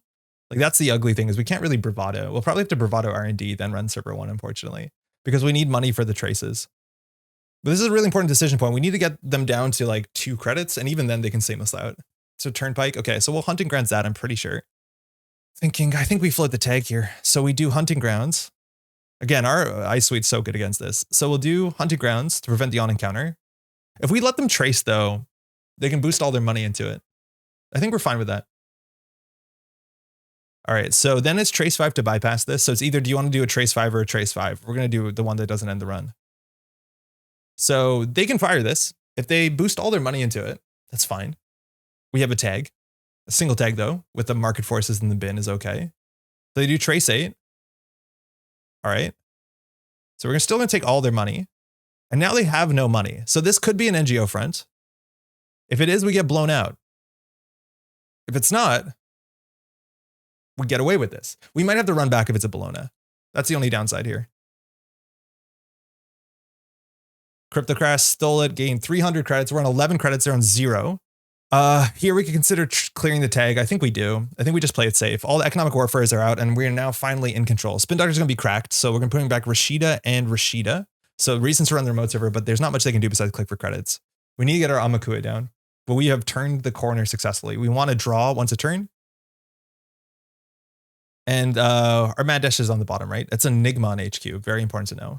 Okay, let's draw once. I think we take the deuces. I don't think it's going to be that hard to run the remote. Now, this gives them an event. I don't think we do that. I think we just hunker down. Giving them 2 credits on this turn, not very good for us. That's a Spin Doctor. That's good for card draw. Again, they don't have a lot of money they can play on low credits. It's just like NGO fronts. So that's a card in the remote server. They're on exactly 2 credits. Let's get some card draw here. Order doesn't matter. All right. That's another diversion behind an Enigma. An important card. The deuce is wild. I don't want to really play for value, so we'll do that. We also now have the Citadel. So here, I think we can just run server 1 pretty safely, play this down, take 6 credits, something like that. We just want to constantly trash the stuff. This in the remote server is either a Gaslight or Rashida. We have to trash both of them. Actually, the Gaslight's not the most important. And if we run into a ping, we'll take the tag. But we will not bypass this because they're on. Actually, do we? No, I don't think so. So that has to be a Rashida. All right. So again, we can deal with the ping tags. I forgot about ping for a second, but that's good. We now have 2 links, so these go away real cheap. Spin Doctor going to be used and shuffle back in, and then they're going to draw with Rashida, it seems. So it's NGO market forces back in. And then that's going to be a Rashida. No, it's not a Rashida. That is a Gaslight or a real agenda. So on 3 credits, Daily Cast, Earthrise. What do we want? Pinhole means that we can check what that is. If it's an agenda, we won't have, again, we need Amakuas. There's 3 in the bottom 18. It's less than 18 too, because like we've been bottoming cards. We haven't shuffled in a minute. I think we can give them 5 credits here. How many hedge funds are out? 2 of them. So I don't think a lot of burst economy. Let's check what this is. If we're going to play this event, we should have deuces first. It's a headline. Okay, good to know. So we need to be able to get into the server now. We don't have an actual fractor. Ooh, we don't have an actual fractor. So it's hard for us to get through that. They can seamless this and give us a tag, which is like pretty ugly. So I think we have to Nexus through this. And then if there's another ping, it's ugly. But if it's an IP block, it's fine. If it's an endless EULA, it's fine. So I think we do that first. By fine, I mean it's okay. We could always falsified. I think we'll falsified first just to have more money. We just might float a tag here, but I think it's okay. We'll run server 1. I don't think they can res much. Again, they can't res a EULA, so it's basically the other ping is a problem because then we'll have 2 tags. Unfortunately, we have to trace this. That's really ugly. But yeah, we didn't find our Amakua, and our Amakua would have been 1 strength. Yeah, Nexus ping. What can you do? They can boost into this really heavily. If they do, I think we're okay with it because they won't have money, so they can't really score out barring seamless. So it's going to be 3 credits for us to break that. That's fine. And now we can keep going. We have to remember that we can deal with the on encounter. So Turnpike, that means on 3 credits, it could be a ping there. We'll do the hunting grounds on this one. What other hunting grounds are we worried about? IP block doesn't matter. I don't think we worry about any other one. So we'll hunting grounds that to save a credit. And then we'll let that fire, which we break that for 3 credits with 2 link. The economic warfares are all out of the deck. So we're going to end up with whatever money we end up with. Oh, trace 4. Okay. Spiteful. On 2 credits now, IP block can be res, ping can be resed. If it's a ping, we walk away. No further action. Nice. We'll steal a headline. We have the tag. We can remove it. At this point, there's probably some consideration to shuffle back the 15 minutes because we're on game point. Install. Prevent the expose. I'm assuming a Gaslight, Rashida. All those are unaccounted for. We get 3 cards here. I think the Amaku is the important one. Again, IP block is something that we can just hunting ground. So we actually can run the server relatively cheaply. I do think we want the economy option here. I think diverting is pretty fine. We could divert, run this. Thinking this is actually an interesting decision. Because again, if we play the hedge fund, they gain 2 credits. But I think we're going to play 2 events in a turn anyways. So I think we do Amakua, Dirty Laundry Archives, Sure Gamble, run server 1. And we just try and maintain control. They're on 5 credits. Again, we can always bypass whatever the size is. And we'll run last click. So now we don't have to trace this one. We have Amaku at 1. Again, IP block is an issue, but that's why we keep the hunting grounds around. For what it's worth, we can just Nexus the IP block, if I'm not mistaken. So I think we can just, we can just take the tag. We clear the tag clicklessly. Are we going to take a second tag? I think we're way worried more about the second tag. So we'll hunting grounds this. And then we will let that fire. And we'll just pay 3 into this. Again, this card's massively good for what it costs. So I think this is a Gaslight or Rashida. There's an IP block. Oh my God. So we have to trace through this. I forgot. We want to hunting grounds that. So now it's a trace 5 to get through this thing. We just want to make sure we have Bologna credits when we access here. It could be Bologna. So we're paying 3. So our money is going. Okay. Spin Doctor. Okay. So credit differential, they have a lot of cards in hand. We're going to end our turn there. And they can jam in their remote server turn over turn over turn. The only thing we're really worried about is a crypto crash for what it's worth. And we have more pinholes in the deck. But now they're in an awkward spot because they really have to purge out. Because we have an Amakua, but we have ways to deal with the one like really good anti-Amakua ice that they have in their deck. And then if they ever get too much money, we just diversion them down. Remind, it's worth noting too, we could have diversion to give 2 credits and then take away those 5 credits. But with 8 cards here, we'd probably see a lot of installs. It just, again, it's hard to get big economy here because 2 hedge funds are out. They did shuffle back 2 economic warfares. That's the one thing we have to watch out for because our money can suddenly go way lower than we think it is. So I think if they don't put something in their remote server that we care about, we can't just rogue trading out. The thing is, like, they definitely have seamless in hand. So there's a 15 minutes going back. If we had a mad dash in our hand, I think we would just do Stargate. Okay, down on 3. They're on 2. They could score out. I don't think we're that worried about here. So I think we just draw once, rogue trading. Don't play an event. We can run here too, just to get Amakua counters. Amakua at 3 is like really important. We could also run R&D. We could end up taking a ping tag, and we don't want to end up in that situation. All right, 3 out of Hardy news. That makes a lot of sense. So again, Seamless Launch could score out here. Crypto Crash could drop us down to 7 credits. Now, if they do that, double even Seamless, there's only one more Crypto Crash. And if that's the case, they won't have money to hard hitting news us on top of that, which like, okay. I do think going HQ though is reasonable here, considering they did some mass draw there with spin. Just 3 credits. Okay. So we want to just draw. We want to keep hitting rogue trading. We're just going to try and keep our money up. In terms of the rogue tradings left in the deck, we have one more, I think, but I think we kind of bottomed it. Yeah. So that's going to be a nice card again to get infinite economy. All right. Another Citadel. Honestly, I don't think it's that important. I think here we could consider Nexusing, or sorry, what's it called? Diversioning pretty safely. We know this is an Enigma. So we could, if it's an Enigma, like we're actually incentivized to do sure gamble. So they go to 7 and then we diversion. So they'll be on 7, they res an Enigma. I think that's totally fine. So this actually uses their Azmari ability slightly against them, as hard as that is. So we know this is an Enigma and we want to run last click so we can break it for 1 credit.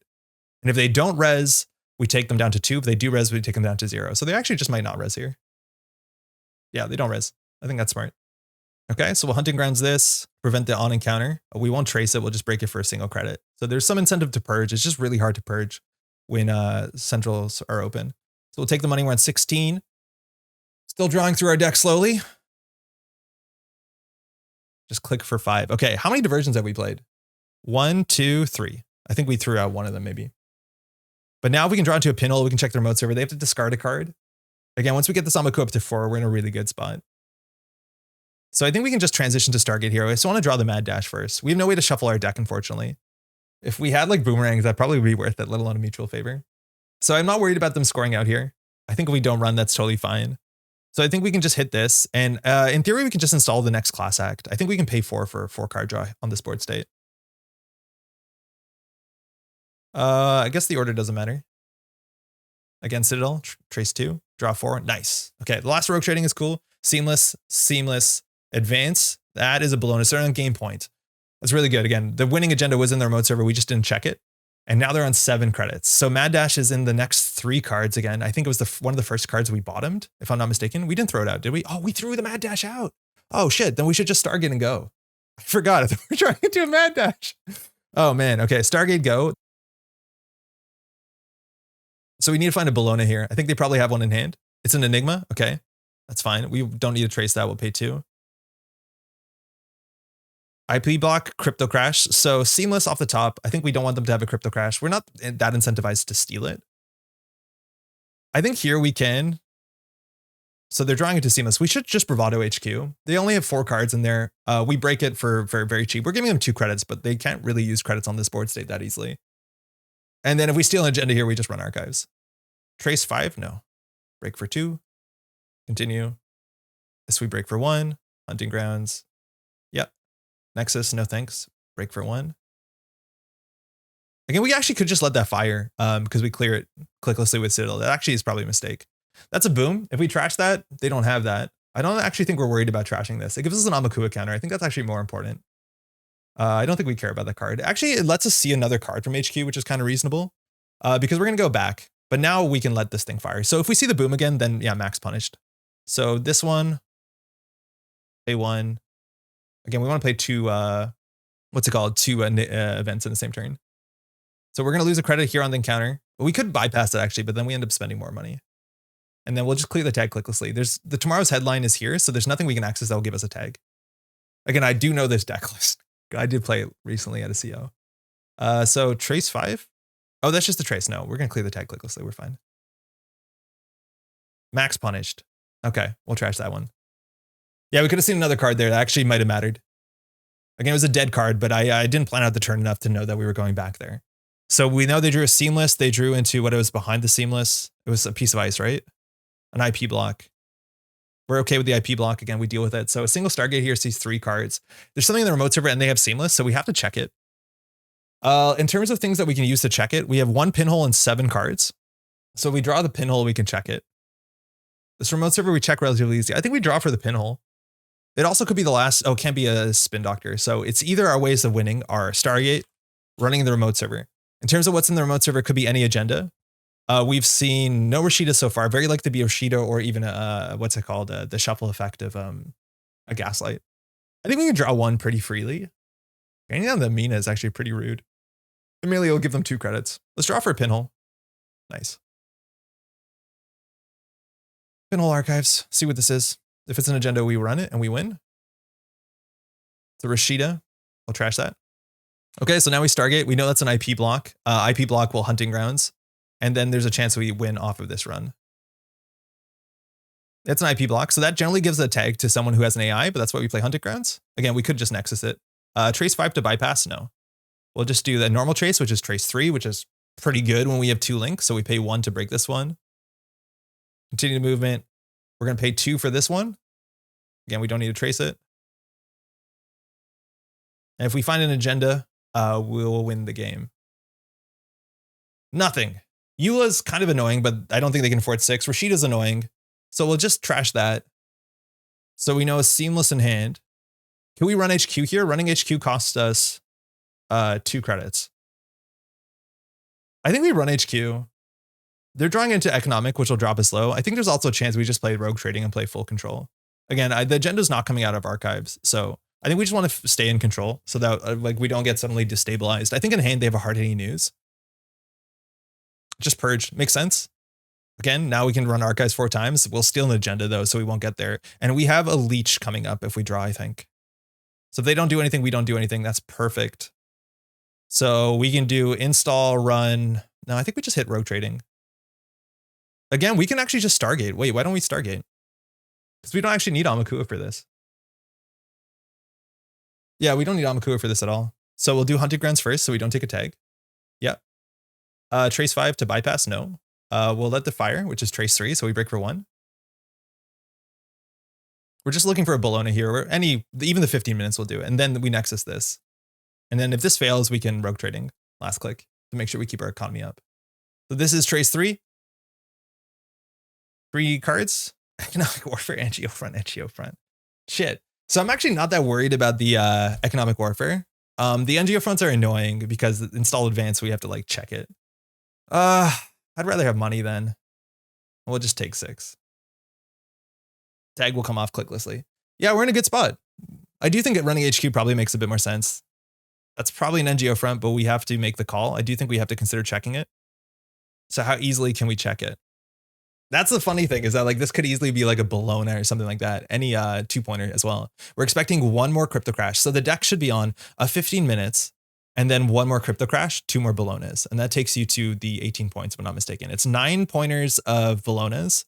Then you have 8 pointers of tomorrow's or 2 pointers and then 1 more 1-pointer.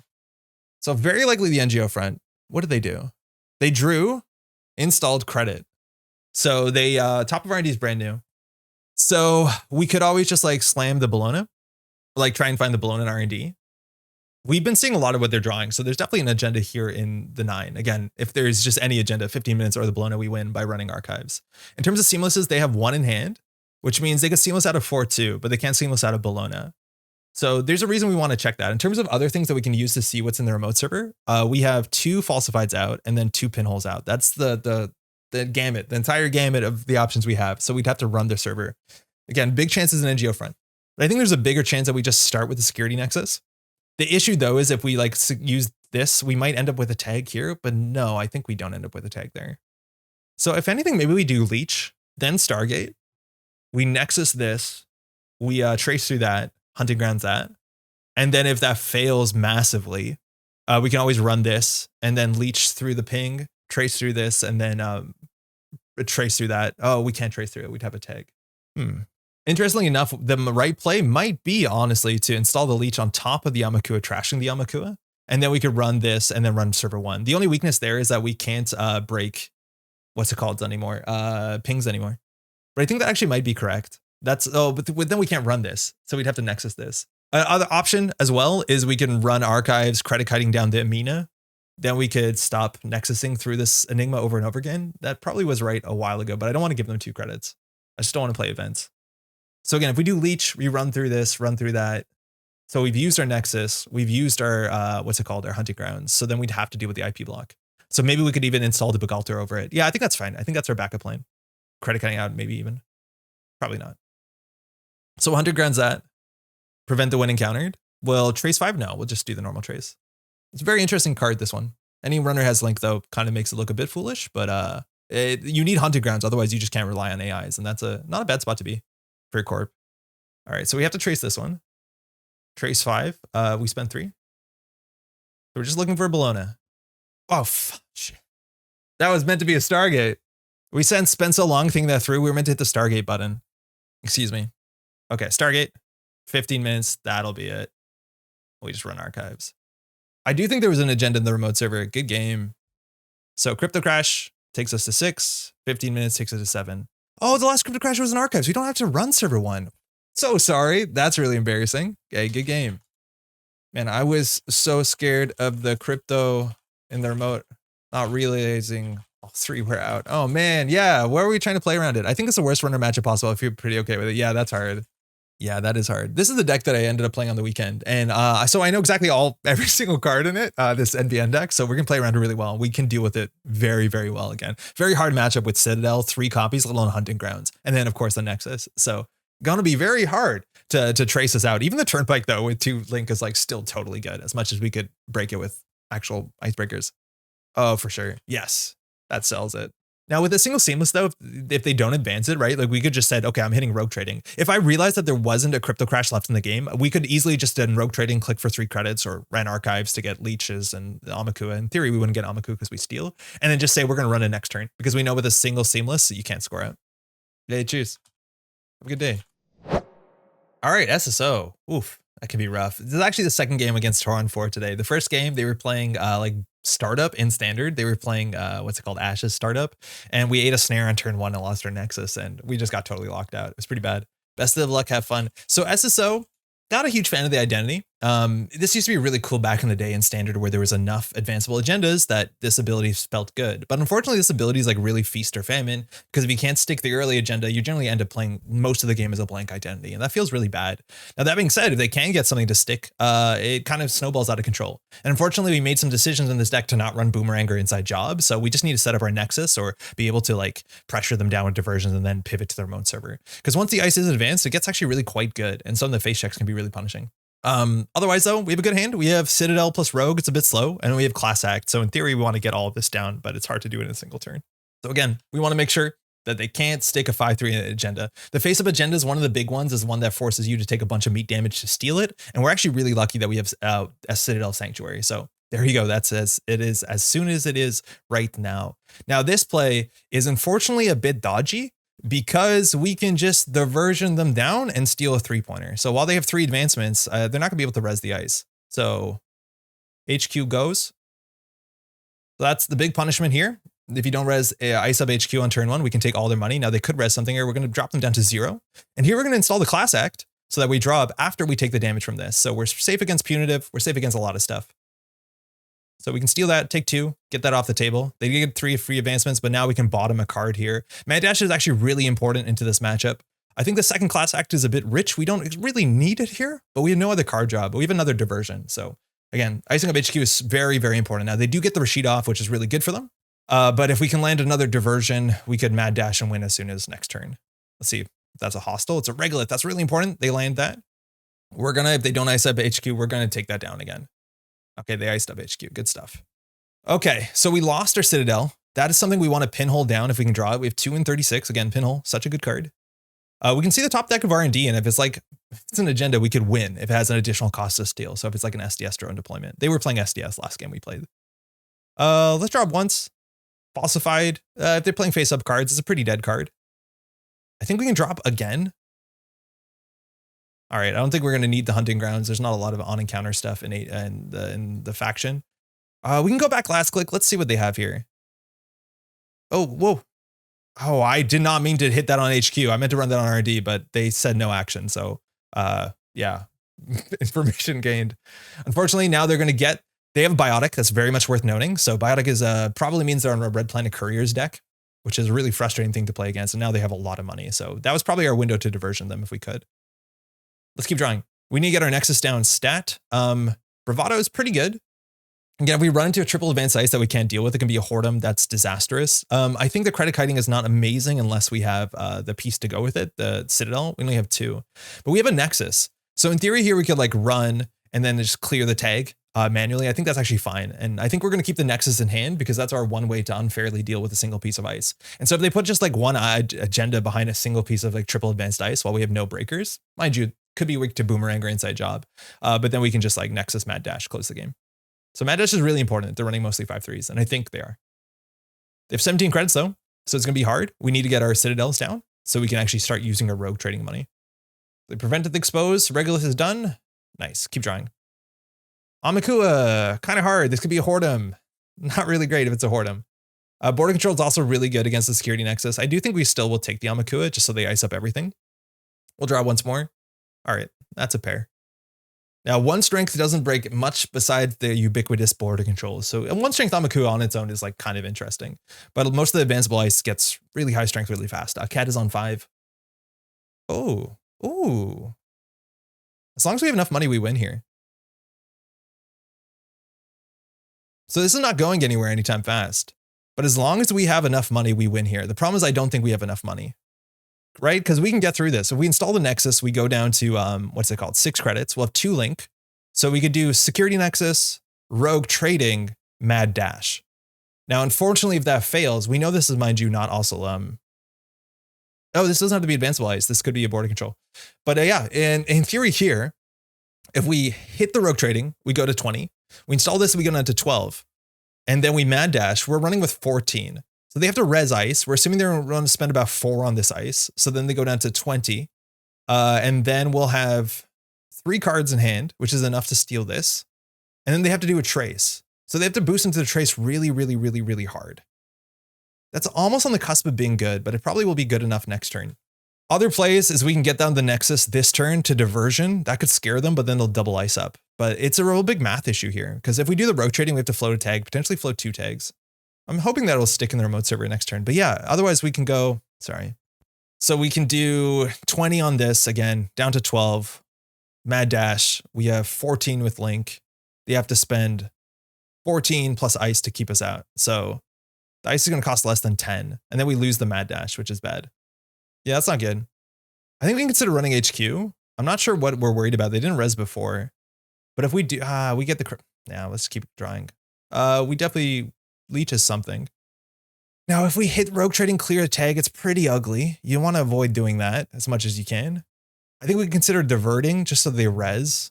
No, that seems bad too. That's what we want.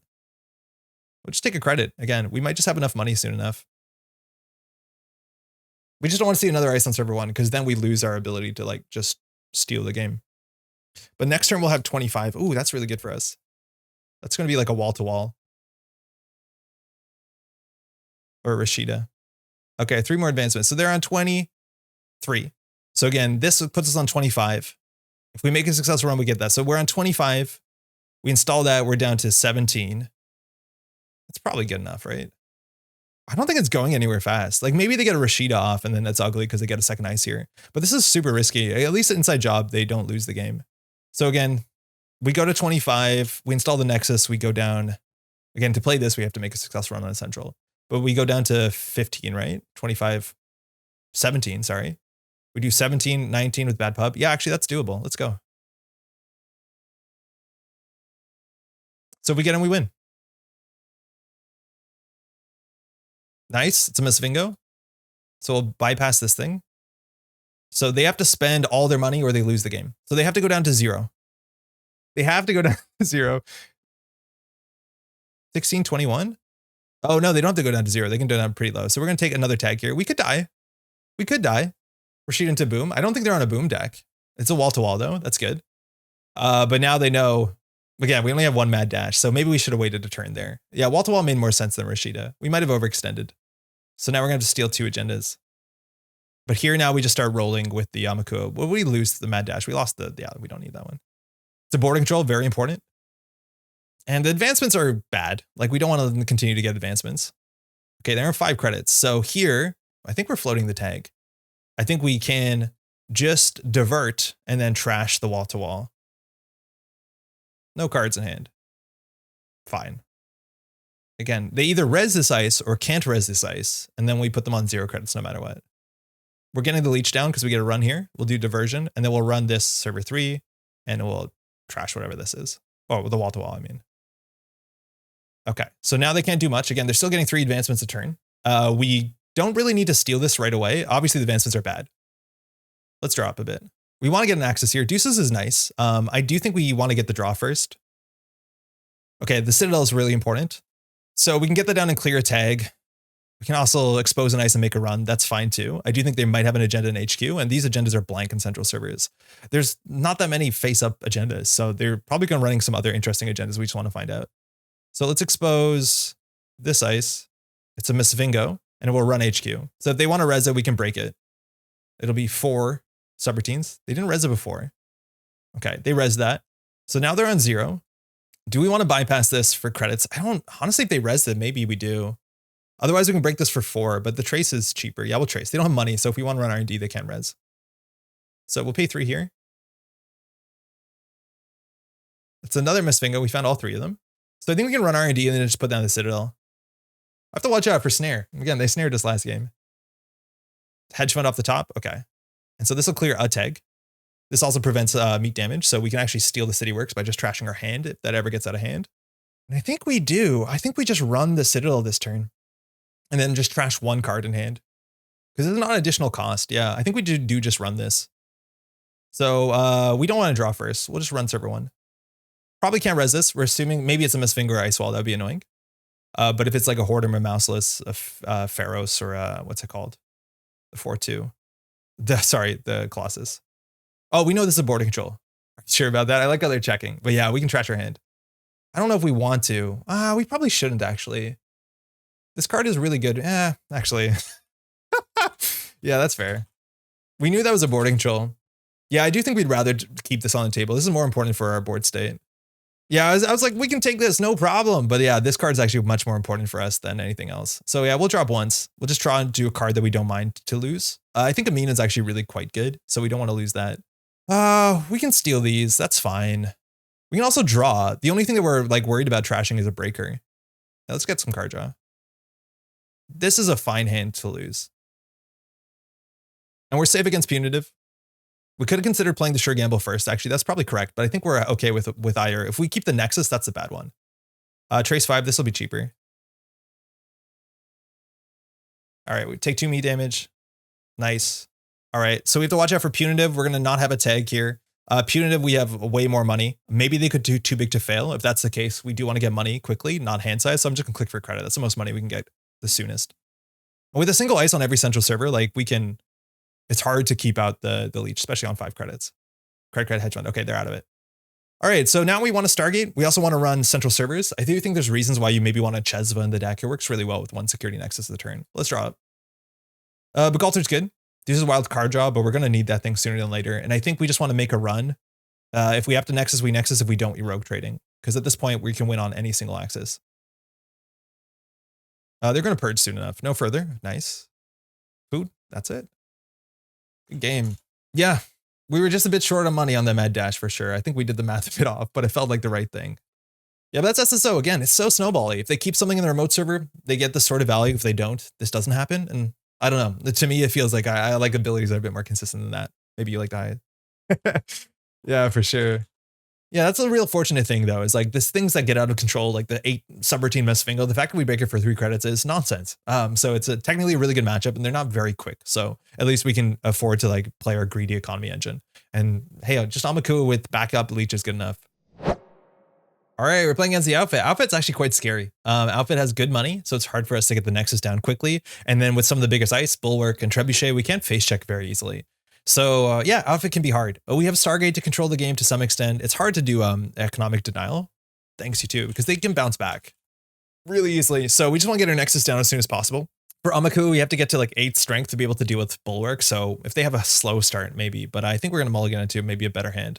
All right, also some of these are on tags. Again, Economic Warfare, Hard-Hitting News. Some are on fast events. I think the tag stuff is a bit more expected. As much as like Hostile Takeover giving us bad pub really helps if we want to do traces. But they have 13. All right, draw 2, gain 3. Okay, bit of an ugly hand here. We can get the turtle down and start poking. It's not great because we get Hard-Hitting News if they just have it. So we'll draw up. We have a Nexus. We have credit kiting as well. So we can get the Nexus down really quickly. That's obviously very important, but we're going to need money more than that. So I think we can just put this down, click for credit, maybe throw out the pinhole. I think throwing out the Amaku is also pretty fair, but we kind of need Amaku because can't really just rely on it. It's just hard to rely on only Amaku in this matchup. It's the only way that we deal with border control. That's like the reality of the matter. So we need to draw into our Citadel. I do think we maybe need a bit more card draw on the deck just because setting up is like super important. Iced up HQ again. They could have eaten diversion there. I think they don't mind so much. Something in their remote server. Let's see if they ice that up. Could be an Atlas as soon as turn 2. Here, if we don't draw into a Citadel, like these credit cuttings are really nice when they land, but really ugly otherwise. Just a credit. I don't know what that is. Looks like a, I don't know. There's a chance like you just put anything on the table because if we run, like it's really quite bad if it's you know, the credit differentials don't line up. I'm assuming it's a Rashida or spin. If it's a spin, we actually lose our dirty laundry here. Punished so hard. We just threw 5 credits into the void. That's bad. That can't be good. That made way more sense. I don't think they would put a Rashida out there. I think I'm immediately embarrassed of that play. So we just take 2 credits. Yeah, we're not doing anything near fast enough. We just trade 5 credits for them to get clickless 2 card draw. Now they didn't shuffle anything back in, which you're allowed to do. I think up to includes 0. So I think that's a totally fine play. So now we could get economic warfare once and then hard hitting news. So yeah, it could be bad real fast. It's another hostile. We'll take the bad publicity. Now they want to just get bad publicity for sure because it powers up their what's it called? Regulatory captures. So now the regulatory captures are 4 2s. Let's keep drawing. That's what we need. So if we hit this button though, they could boost into the trace real hard. I think at this point we have to let them have that opportunity. So if they want to get rid of the tag, it's going to be, what is it? 10 credits more even? So we're giving them the option, but like if we don't hit this button, we don't win. So at least here they could boost into trash everything. That will slow them down a bit unless they have it too big to fail. But yeah, a very bad start for us. So we're gonna have to start taking some pretty like dodgy lines. They don't boost. Sick. We get away with it. That's huge. Because now this is only easier and easier to play. And this means too that like on a turn that we don't have to feel like we have to do the rogue trading, we can get the Nexus down. Now they might care about tags. Again, once we have this down too, like this is worth trashing sometimes if they're on boom or like end of line. Like they might just care about this. With only 1 ice there, I think we actually can't just run this. This could be a Gaslight. Again, could just be a Rashida. But I think here we can run and just get our Nexus down and then maybe poke server 4. I think that's fine. So let's get a run in here. It's a border control. Okay, no surprises. We'll get the Nexus down. We'll run server 4 and we have a click left. So if they do boost into the trace, mind you, we have 2 bad pub to help. We'll be able to clear one of the tags manually. All right, it's a border control. We're going to have to do a trace here. Stops them from gaining a credit. Not great. But now it's 16 into what is 13 plus 2. So it's actually hard for them. Now, immediately if they border control here, we can just run back. So we're just going to get through for 1 credit with bad pub. Again, bad pub is really good in this sort of list. All right, we're just going to go back here now. Regular quick capture. I think trading a border control there is probably really difficult. Now we could die here in theory. There's some board states in which we die. They don't boost into it though, so we're safe. But yeah, it's really hard to do a regulatory capture behind a single border control. I think you just let, like, I don't know if you trade a click of ours for the border control. There's not that much else we can do on a single click. And the border control is the only way that like you can unfairly deal with security nexus into the mid game. So maybe they have hard hitting news here and they feel good. Mind you, that was Rashida. But otherwise that can be hard. They have a border control in hand. They prevent the expose. Let's see 2 ice here. Yeah, that makes sense. Okay, cool. Okay, well, one of them is a border control. So we definitely want to get our Amakua down. Amakua down, run R&D to get a counter. Then we can run server 6. And money willing. Hard hitting news. Okay, that's scary. We might be okay with them scoring at a 4-2 here. So I think we could just consider getting our money up and go up to 13. But we just need Amakua at 1. We're not drawing up a lot. We need to get down on Earthrise or something like that. I feel Earthrise is so good in this deck. We need more card draw. I think we got to cut something for card draw. All right, another Rashida. So we did make a run, so they can hardly news us. Again, we do have 2 Link and a Citadel, so it's only so good. But that is in the remote server. We've seen 2 Rashidas so far. So just about everything else that's going to go in the remote server from this point on is probably an agenda. And that's obviously really great for us. Also, if we don't run when they're on 20 credits, it's hard for them to get more bad publicity because a lot of their bad publicity is hostile takeover, too big to fail, which requires them to be sub 10 or ice. So this probably is an agenda. Prevent the expose. Let's see if they hard hitting and use us here. They don't. Okay. So I think we can run this. Again, if we see a Trebuchet or a Bulwark, we have to jack out. Bulwark, mind you, gives them Amakua credits. Let's draw once. Diversion's neat, but not that important. I think we can consider running here on server 6. I think this could be an agenda. And always if it's bad, we can just walk away. But if this is, we need one of these to be a border control for us to feel confident. Because if there are 2 trebuchets in a row, we're in shambles. Okay. It's a bulwark. Okay. We'll trace this one again. There's an AI. When the runner encounters, we actually don't encounter it. So they don't get 2 credits because our encounter bypasses it because it's our turn. So our on encounter happens first. But they're now on 3 bad publicity. So they have a 3-2 when it comes to regulatory capture. Now this trace here is pretty difficult. We have 2 link and 2 bad publicity. So they're doing 11. Wow. So if we just jack out here, that's it for us. Like we can't come back. But they did 11 to get to too big to fail. So if we want to boost into this, thinking, if we want to boost into this, we have to do trace 11. So we have to spend 8. Sorry, we have to spend 9. That'd be 11. That is 2 bad publicity. So it drops us down pretty low. I think that's fair though. Again, this is 2 bad publicity. So we only spend 7. Yeah, we're fine with this. We're going to have to click for credits for the rest of the turn. Or sorry, hit rogue trading. It's an Atlas, we'll take it. And if we rogue trading up to 12, and because we didn't take the tag there, we can do that. So now we're actually ahead on credits, as much as they're definitely going to do too big to fail here. But if they do too big to fail, I don't think we're actually that worried. And then we have, 4 bad publicity. So we have to start hitting central servers here. So it's hard to hard A news. Too big to fail to hard A news is a possibility. I'm not sure if too big is 10 or fewer than 10. That's a big difference. They could always install an ice first. Maybe advance something, but I don't think they run a lot of advanceable ice. So they might have wanted to boost one more if they have it too big in hand. Or install, pay the 419 tax. That's reasonable too. So we know they have a hard hitting news. Again, to get through this now, it's getting cheaper and cheaper. They can't pay into the trace. We did get our Nexus down. Install advance has to be an agenda largely. So I think this is a border control, which means they know we can't get through this twice. And they're correct. We can't. So we have to force them to use the border control here. That could be a regulatory capture. With the diversion, they can still res the border control, which is a bit ugly. Thinking. So we actually have in this deck no fractor.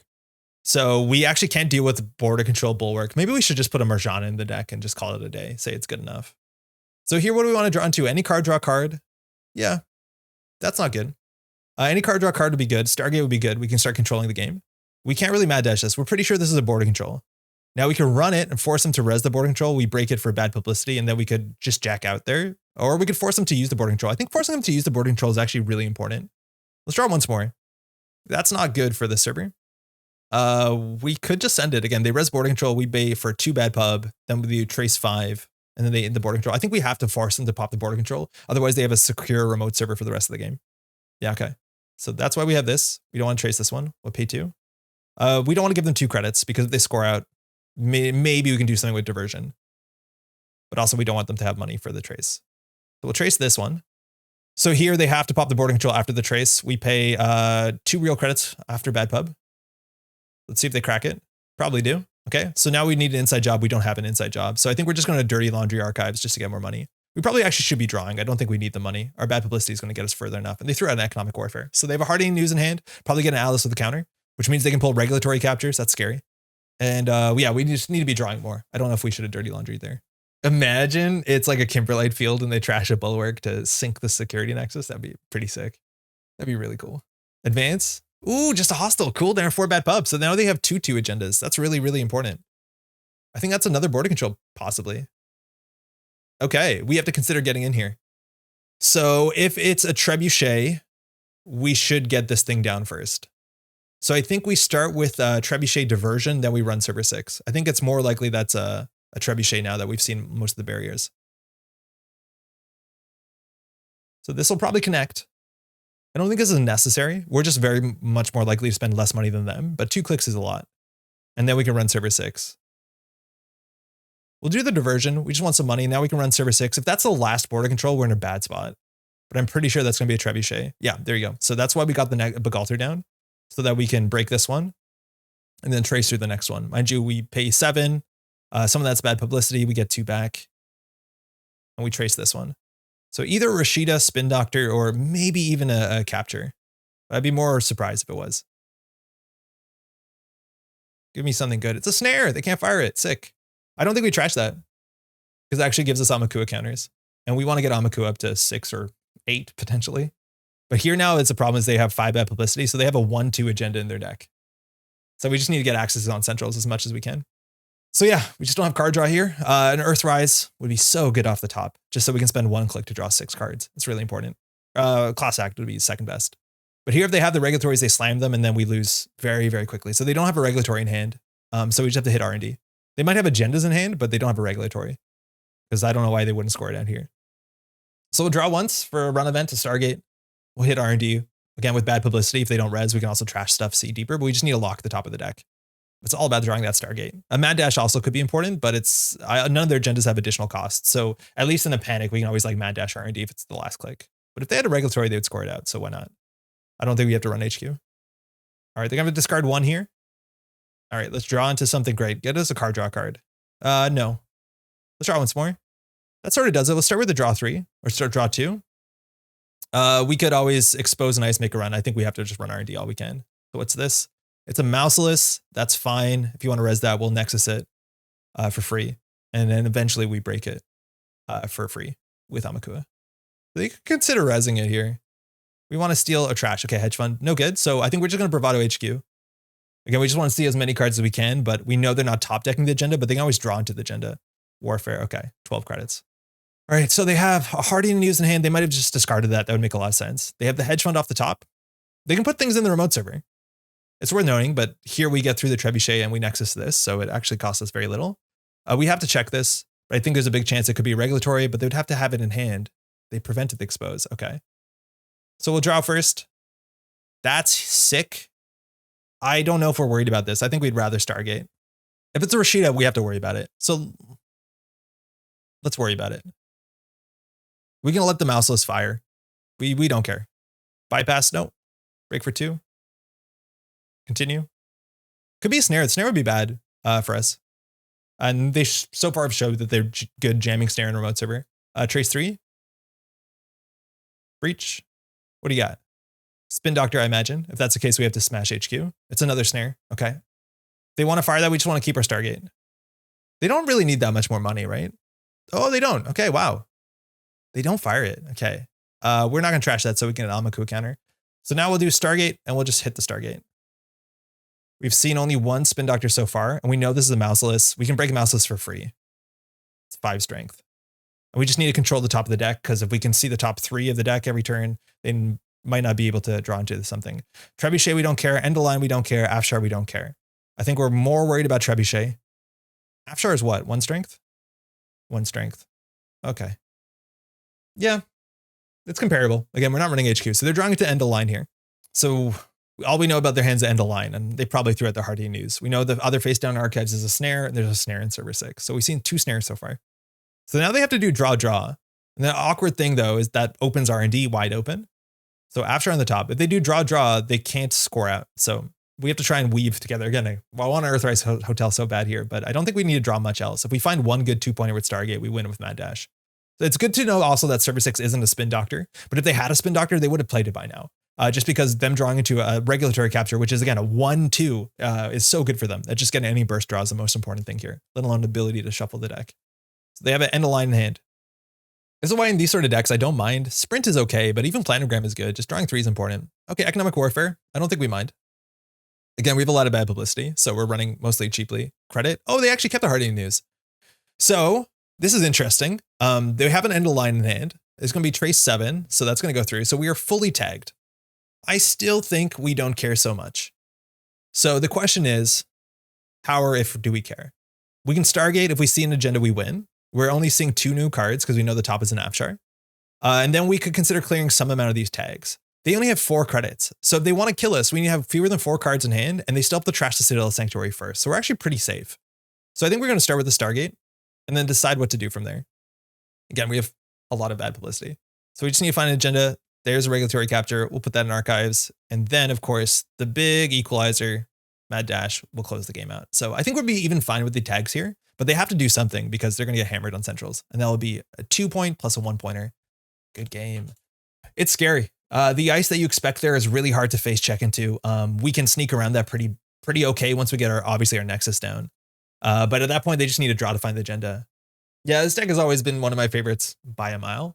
Yeah, so we have to understand that some of this ice, like face checking into, it's absolutely disastrous. So we can't do it unless we have a huge Amakua, which is hard, but we generally get it at some point because running becomes affordable.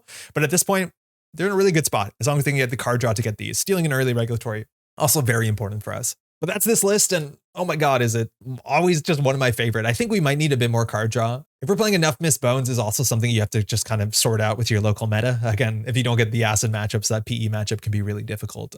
We did play against it once today. But otherwise, you're in a pretty good spot. If you set up, it's really overbearing, right? Like you have the security nexus to deal with the meanest dice. If you have a Amakua, let alone a leech, you can get through all the cheap stuff.